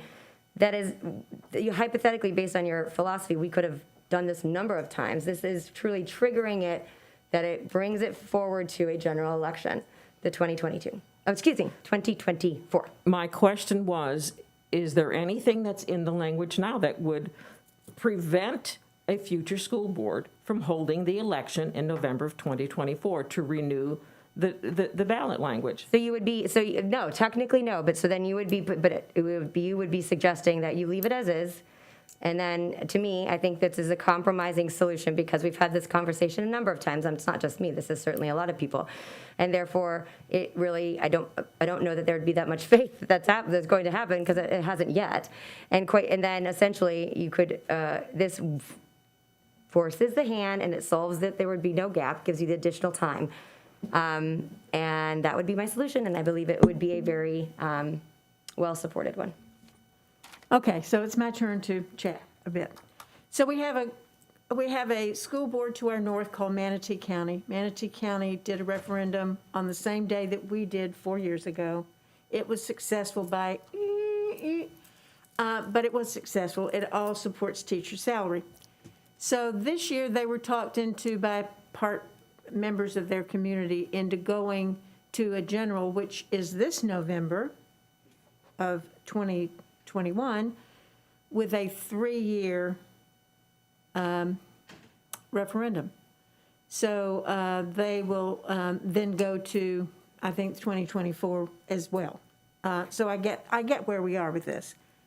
Now, what does it cost? It'll cost more this year. Why? Because we have more vote by mail, VBMs. It'll cost a bit more for that. We're not going to chase any of those VBMs because it's too expensive to do mail pieces anymore. It is way too expensive. But we think it's expensive to do it in a special election. Man, oh man, it would be impossible to do in a general election. And here's the thing, in that general election in 2024, there's going to be a lot of things on it, namely president, vice president, whole lot of people running for re-election, and here we are, this little item at the bottom of the ballot. We won't be able to go out and speak to the community as easily as we will during a special election. You'll have to agree to that, Bridget. You won't be able to get on somebody's docket because the sheriff will be speaking, or the senator will be speaking, or a House member will be speaking. It'll be like, oh, we'd really like to have you come in, but, we really can't do that. So that's one thing. Second thing is that it costs 2 to 3 times to run a campaign in a general election than it does in a special election. So it works in our favor. We have the attention of the community. We're not the only thing on the ballot because there's something for Longboat Key and Venice at that same time in March, but we are paying for it in essence. Yes, that's very true. So if we compare paying $450,000 over 4 years, which is a little over $100,000 a year, by what we get from the referendum in 4 years, which is $260 million, that's a pretty darn good return on your investment. You'd have to agree with that. But if I said to an employee, and there's several sitting in the back of the room and across the street at the teachers union, would you want to do the referendum for fewer years? They'd look at me and say, are you nuts? Why wouldn't we just go for 4 years and then go ahead and do it in 24? Case in point, the penny sales tax. The penny sales tax is renewed when? In 22? No, it's renewed in '24. They're going 2 years earlier. So my consensus is go in '24, go in the general, see what it costs, who will do it. It won't be me because this is my last dog and pony show. But go in '24, and then still, if it doesn't win in '24, you've still got a shot at renewing it in a special election unless the legislature has changed that. Of course, we all know the legislature has changed a lot of the ability of us being able to do special elections on operating no, on capital, yes, it has to be in a general elections. I have done several half pennies in Manatee and in Lee County, which of course I was vilified on Facebook this weekend as though I had done something wrong. I did nothing wrong. I did some consulting on Lee County after the referendum was over in 18, and I was paid. It was on my ethics report and on my income tax as well. So too bad, people. It's nothing that I did that was breaking the law. But getting back to this, we really and truly, I think, would be smarter to just leave the language as it is. It doesn't confuse people. We always think about this as 4 years. Every year, or every time we've done it, for the 6th time that we've done it, is 4 years. And then it changes, and we go to a different format. So what? But it doesn't confuse us, and it doesn't make it a difference in what we're doing. And I would hate for us to lose this money. I would hate for us to go to a general and lose this money. And, you know, will it win? Well, gosh, I hope it will. I hope and pray it will, because it's so important to our teachers and our students. We have we have art classes. We have a longer day. We have a myriad of things that this referendum pays for. We, like many districts, have the 1 mil. And we all have to make sure that it passes every year, because we are not adequately funded by Tallahassee. So I would just hope that you would leave the language as it is. Yes, go ahead and do it. And all of us work hard on making sure it passes, that we all are good soldiers out there working, and then do it in '24. I'll be right there helping if I can.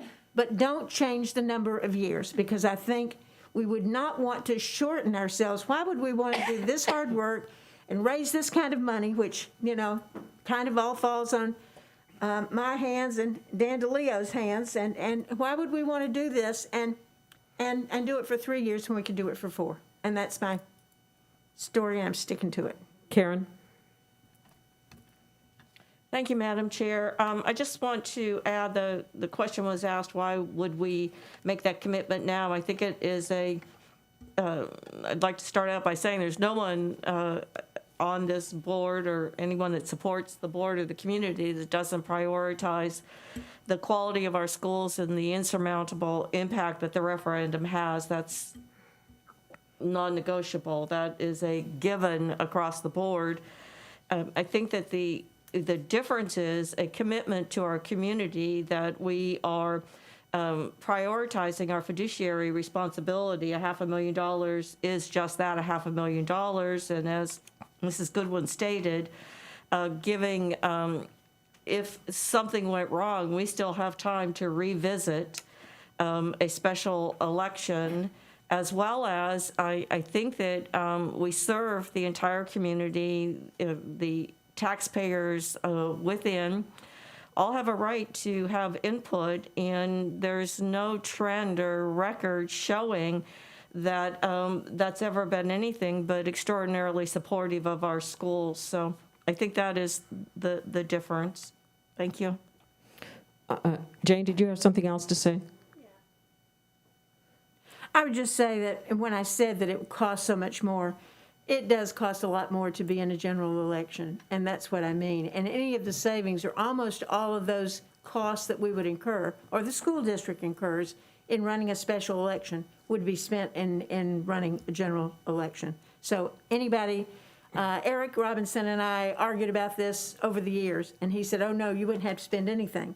But I don't know how you run a campaign and don't spend any money, so it doesn't substantiate. I think it's the difference of who's spending it. It's the school board versus the group that's trying to raise the money that's true. to educate the voters. Correct.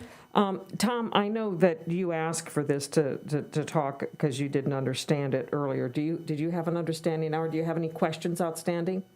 Okay, Bridget again?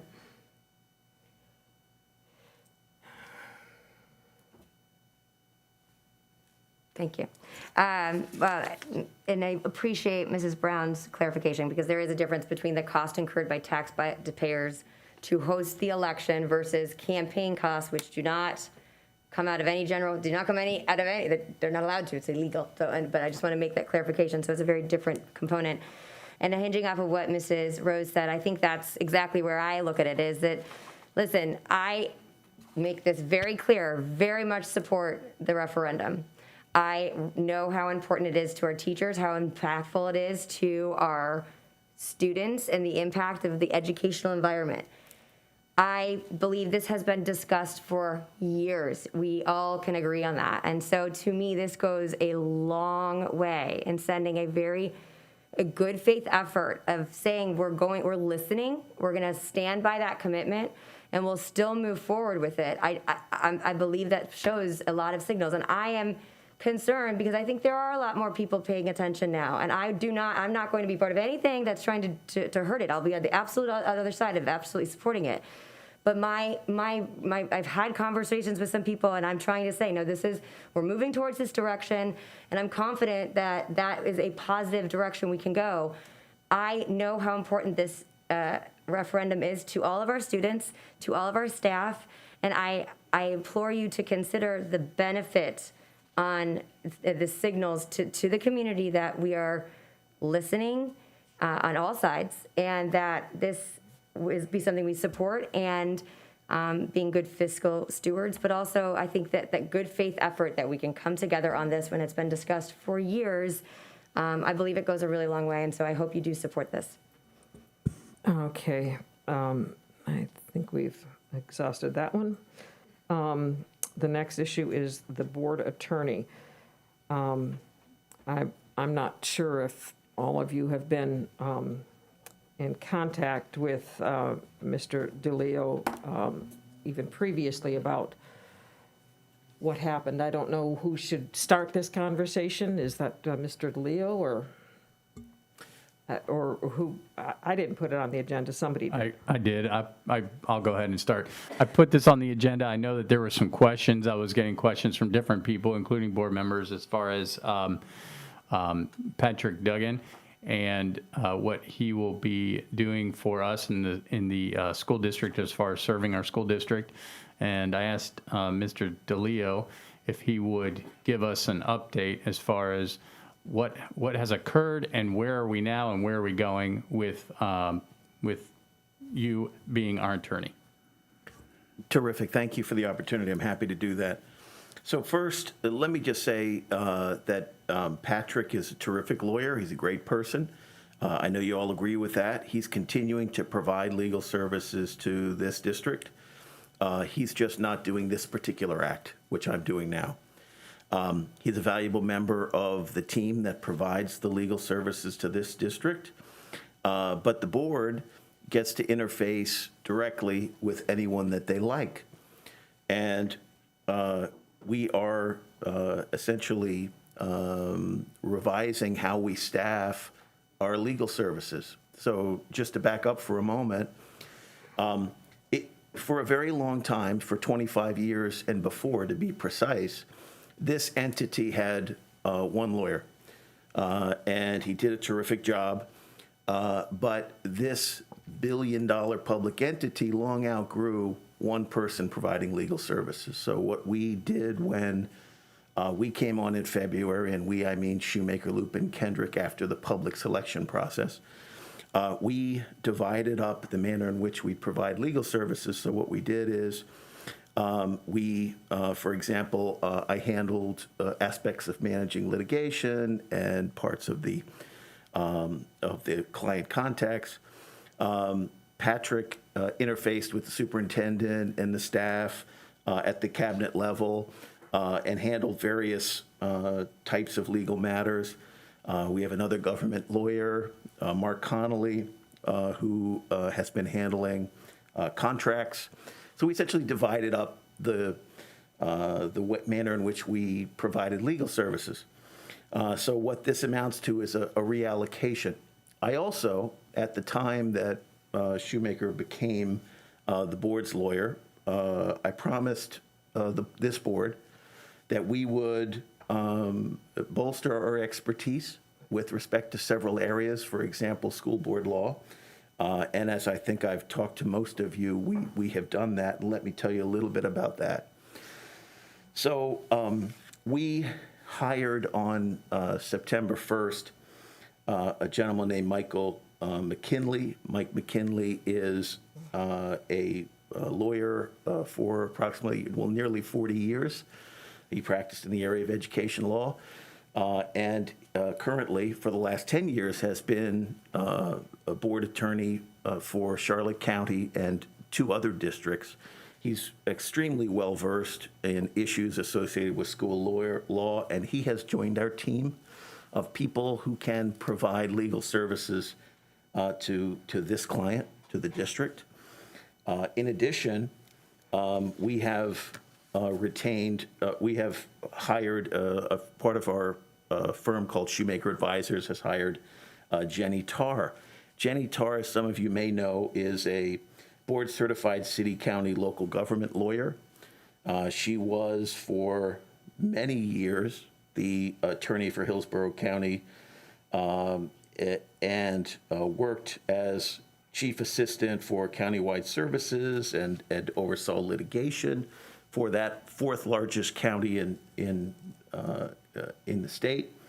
And most recently, she served as a chief assistant for employment and regulatory division of the Hillsborough County Attorney's Office.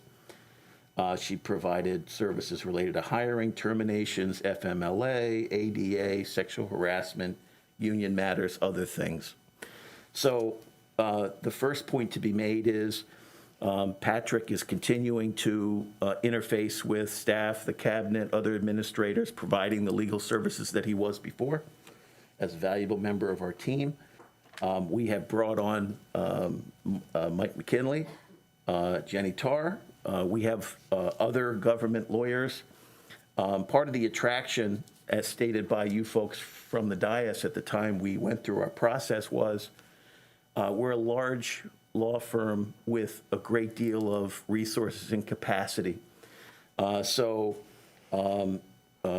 we have continued to bolster that capacity in order to serve you as best we're able to provide high-quality legal services. So we'll continue to do that. We'll continue to take direction from this board with respect to how that staffing goes. And if you have any specific questions, I'm happy to answer them.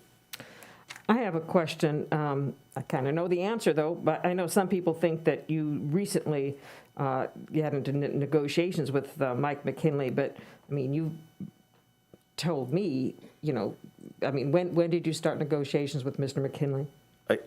So right after we came on as attorneys for the district in February, after I made the pledge to you folks that we would bolster our expertise, we began to reach out to folks in order to find that right person or persons.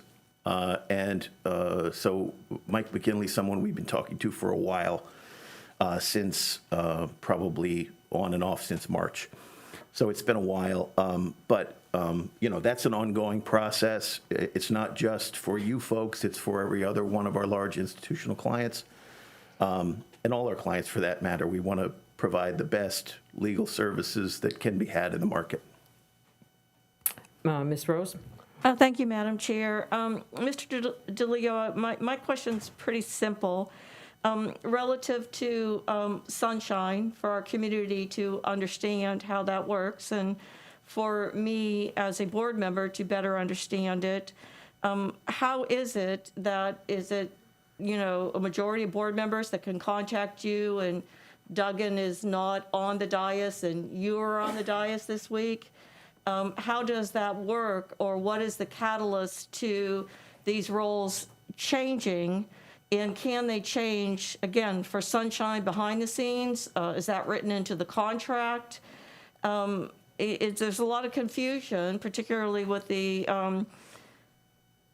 diversity in opinion that's occurred in the last board meetings. Can you please clarify, how is it that you are here, Duggan is gone, and what is the catalyst that changed that? How does that work in Sunshine? Is it a majority of board members behind the scene that can make that change?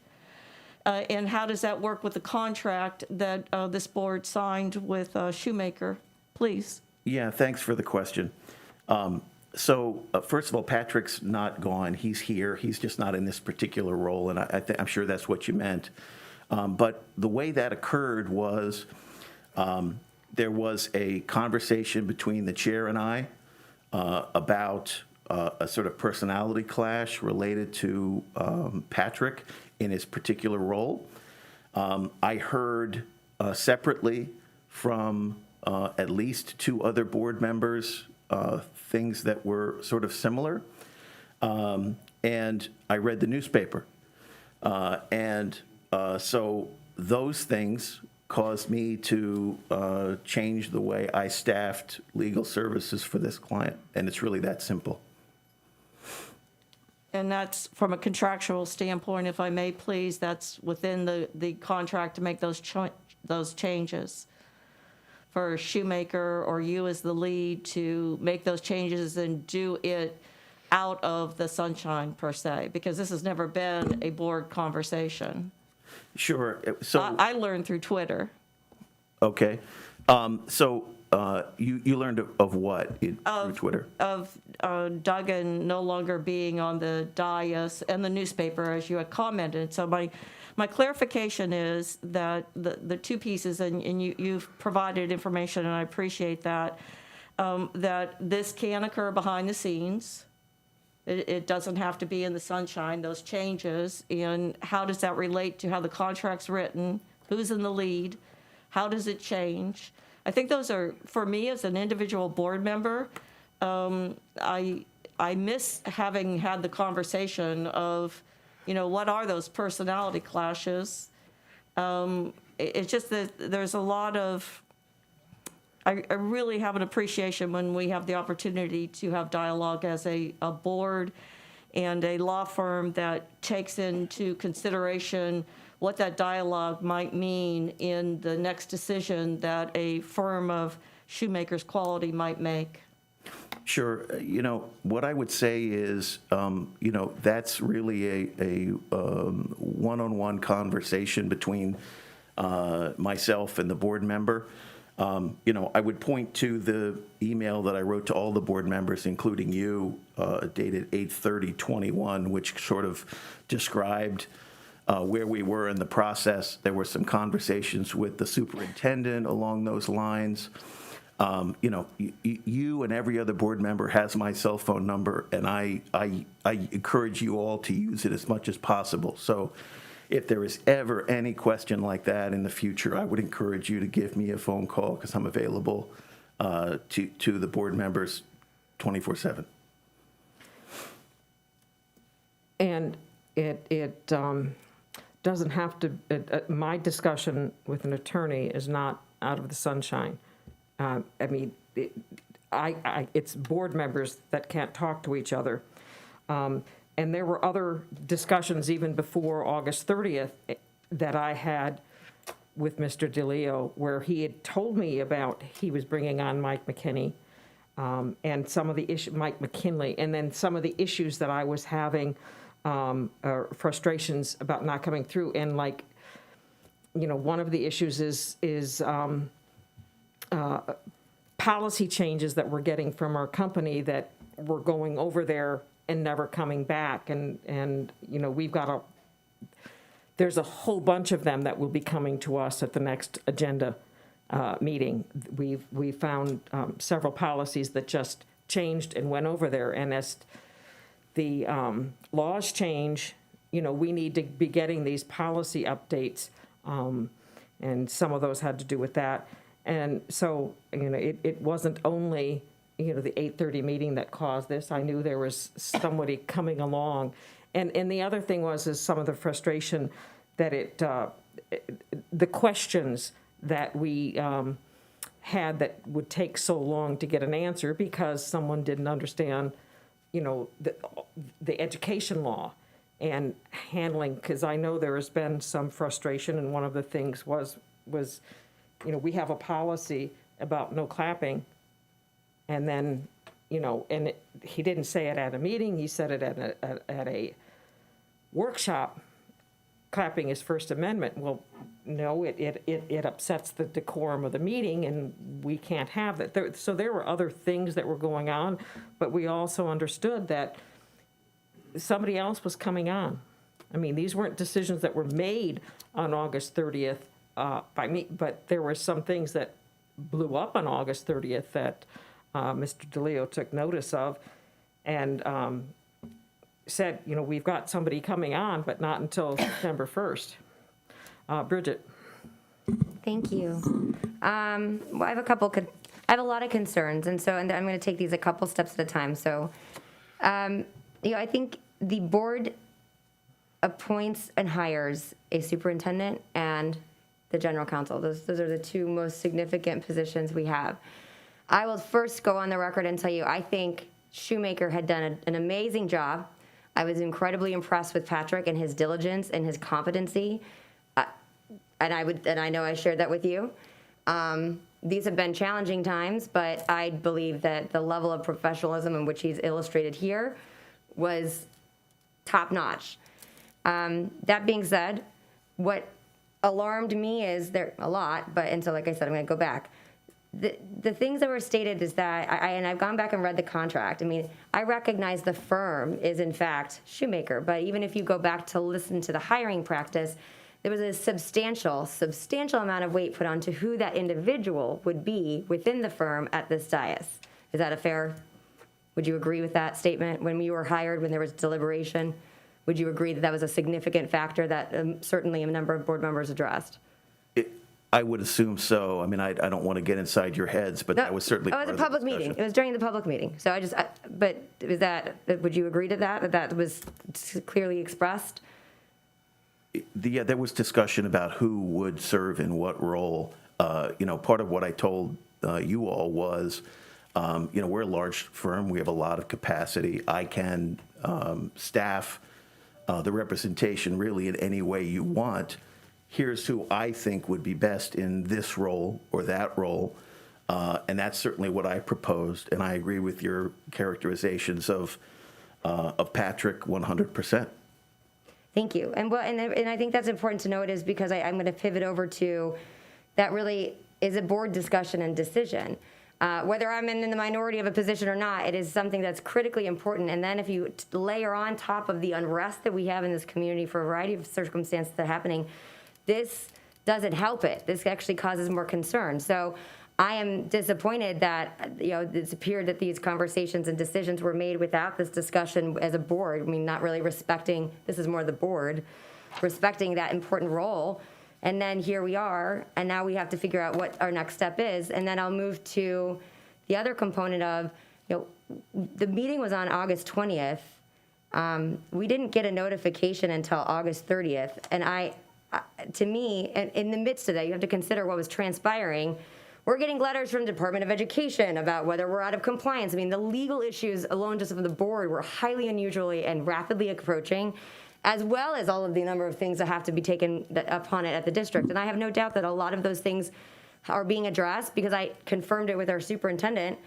But none of that was articulated to your client, the board, until August 30th. And I know at least I asked for it to say, are we going to get any communication? And from a client perspective, that's concerning to me. This was this was in the paper, and so for it not to be clearly articulated in a formal writing, not a phone call, that what was happening to me is probably one of the. There's a lot of alarming elements, but from a professional standpoint, in that agreement, that really shook my confidence. Because I just articulated how well I thought, Patrick was doing and how well Shoemaker was responding, and then this happens. So then to hear right now, you're and being asked of you what transpired, what discussions transpired. I hope you can recognize, and I actually want you to respond, but Mr. DeLeo, is that I mean, can you recognize how the negative impact this really kind of puts us in a difficult position with Shoemaker moving forward, understanding that there may have been one-off individual conversations that led to a change with zero communication to the entire board? Until August 30th, of course, but that's right, 10 so days after. Yeah, I would respectfully disagree with your premise, with all due respect. You know, you and I have spoken on the phone numerous times. I've updated the board. I updated the superintendent with respect to all of these issues. At the end of the day, I take direction from a majority of this board, and that's what I did with respect to this issue. If there is an issue with respect to everyone getting notification about particular issues, we can address those, and I'd be happy to address those issues behind the scenes. But, you know, in terms of the problem you're describing, I don't think it's real. So, but you just mentioned you take direction from the majority of the board, which I absolutely agree and respect. But there was at no time a discussion that this board could make a decision together from a majority outside of one-off conversations. They didn't make that decision. I made that decision. The chair gave me direction. I heard feedback from a majority of board members, and I made a staffing decision. It's really that simple. And Patrick is continuing to serve this district and continuing to do all of the things he did previously. He's just not here today. You know, I mean, I can read in the newspaper. Okay, it was really that simple. Okay, you know, my conversation with the chair, and only the chair, gave me specific direction. What am I to do? Thank you. I had a discussion with our attorney before we had the meeting, and we had to come up with language, and I needed that language. We needed that language to be posted, and I ended up not getting that language until midnight, and I was supposed to be leaving the next morning, and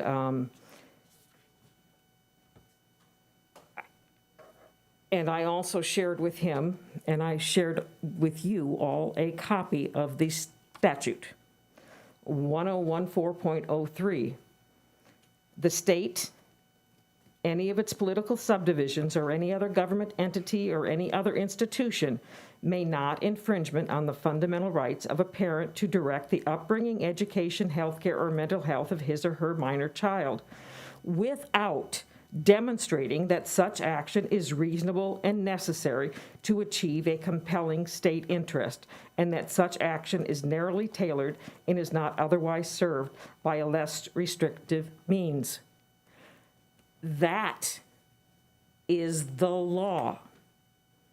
As you know, Judge Cotton said, you can't read the first half of that without reading the second half. And I thought we had an understanding of that. I'm not saying you had that understanding. When I was working with, when we were drafting the language and when we were coming up with the reason for us having this emergency meeting, but I mean,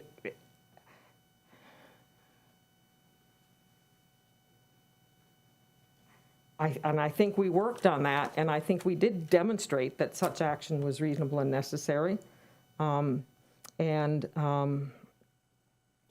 it was a tense meeting. It surely was. But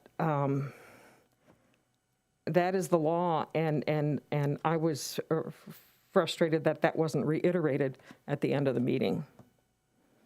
That was my understanding of where we needed to go. And if we were looking at legal advice, granted, there were, you say, yes, these are up there, and there are people affirming that right, and one judge agreed with it. But when you ask what are the statutes, or what is the law, that is the law. Mr. Edwards? Yeah, I just want to clarify because my understanding of that lead position, just so that I put my 2 cents in there, I knew that Dan DeLeo was the lead and who we would interact with, and that Patrick was the day-to-day. I learned a lot about a lot of things in the newspaper as well, so I share that that process. But at the same time, I always gave feedback to Dan DeLeo on how the board was being treated and represented because Dan is the lead. So I don't feel that there was any confusion. And in fact, I still talk to Patrick on issues that he involves on the day-to-day things that I started with. So I just want to say, I don't see anything unusual in how the cards played out and why Dan's here. Dan was always the lead. I see no more people wanting to talk. I think we end. And we have 5 minutes left of this meeting for board comments. Member comments. Anybody want to say anything? Mr. Edwards, you're still there from the last time. Ms. Goodwin. Okay. Oh, I'm Tom. Were you? Did you push for member comments? I'm sorry. That's okay. Go ahead. That's okay. I'd like to see us make a proclamation for LGBTQ History Month next month, which is October. I think our LGBTQ students could use a little shot in the arm, a little acknowledgement. I think it would be a great infusion into our GSA clubs as well to give them some activity and some things to talk about. So I just wanted to put that out for discussion for the board and see if we can get a proclamation for our next board meeting. Would we want it at the next board meeting or would we want it at the October board meeting? Just so that we're ready to go for October. Okay, yeah, bring the language to the workshop. Okay. Jane? Well, I would agree to that. I think that's a great idea, but I also think maybe we need to look at how many resolutions / proclamations we do in a year. Some boards are doing that, and you know the difference, they're both nouns. One is an action and one is just an affirming statement, but I would like to look at how many we do, and maybe Kathy and I can talk about that. But I wanted to also mention that I happen to have been at a meeting with Neola, the president of Neola. Neola are the people that do really good framework for policies and policy updates, and we've got, a lot of those hitting us right over the head right now. NEFECT has been doing somewhat of a job. I'll just say somewhat and leave it at that. But I had asked the superintendent about this, and I'm awaiting a proposal which I will certainly forward to all of you and to our superintendent as soon as I get it, and I hope to have it by early next week. I know it's important, when the legislative session ends, to have policies written. I believe that the Parents' Bill of Rights requires us to do a policy on it and how we're going to implement it. Karen? Thank you. Didn't try to put our priorities in the quality of our schools and the instruction, particularly now with everything that's going on. And I see that the board retreat, the annual board retreat, has been off and on for discussion. And I just want to put out there ahead of time that I would very much like to see us focus in on the data that we have at hand, but we haven't had an opportunity to review. For example, where we stand as a school district and whether that has grown or it's in decline, how close is it to a B? What is the data in our schools?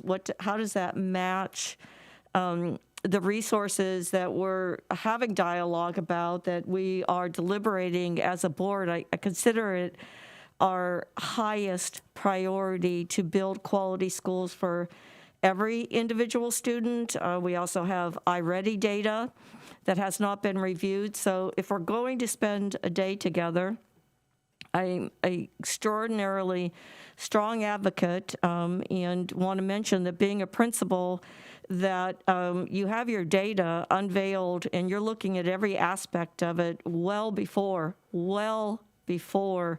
November and December, and how that aligns with the important work of the strategic plan. So that is a proposal, proclamation, so to say, that I would like to put out there as the highest priority, that I don't think we would have one community member that wouldn't want us doing it.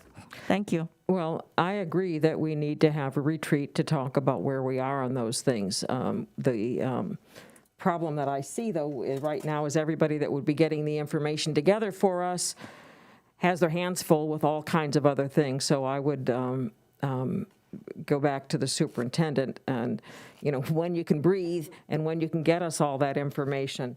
The other item that I had, I think people misunderstood it. It wasn't a retreat. It was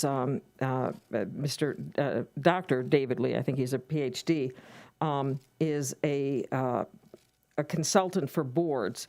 It wouldn't be a retreat. What he does, what he proposed, and Dr. Aspin and I had a Zoom call with him, or it was just a regular phone call, wasn't it? Where we talked to him, and what he does is he doesn't even come here. We don't meet with him. There's none of those types of things. What he does is he watches our board meetings, watches how we interact, and then he talks to board members one-on-one, talking to them about what they did right and asking them where they think they could be better, or what issues they would like to see resolved. It's a one-on-one confidential discussion with board members, and I would say board members didn't want to do it, they wouldn't have to, but it's $1,000 a month, and he would be willing to do it for a couple of months. I'm sure that we could even get one of our foundations to foot the bill for that. But I think we've seen that the board doesn't always gel, and if the board isn't working well together, then the public, because come election time, not that I'm going to be there, I mean, they don't care who said what. It's just all one thing. And so when there's negative stuff out in the newspaper, it isn't one board member that's out there. It's all of us. I'd like to know how we could work better. And there's nothing on the agenda for that, but I would like to look at coming up with a contract with him, and maybe we'll discuss that more at the next workshop, since we are out of time today. Mr. Asplin, we'll extend the meeting for 5 minutes, or however long it takes you to talk. 1 minute. There you go.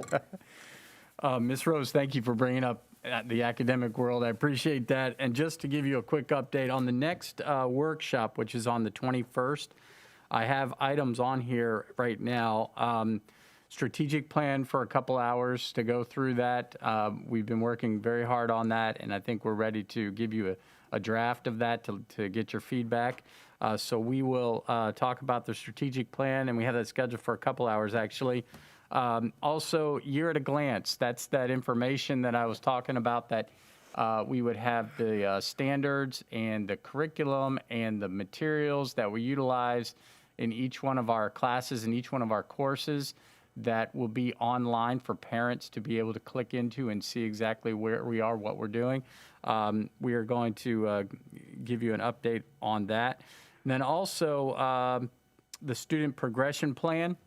We had to make changes, obviously, due to changes in the law. We'll talk about that. And then math adoption timeline. So those 4 items are definitely going to be on the workshop for next time. And then also to have a retreat for the scores, the FSA scores. I think that's a great idea. and I would love to schedule that. So I will put that together.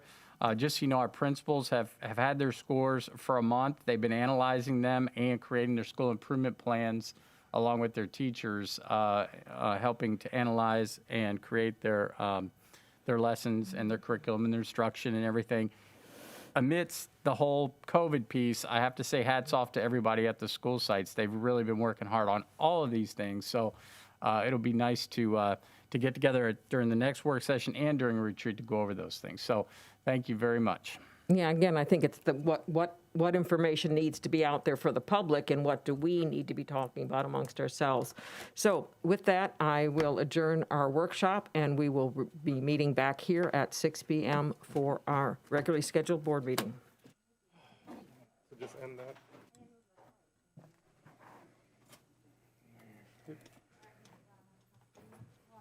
Yep. Go ahead and update it. Yeah, that's all.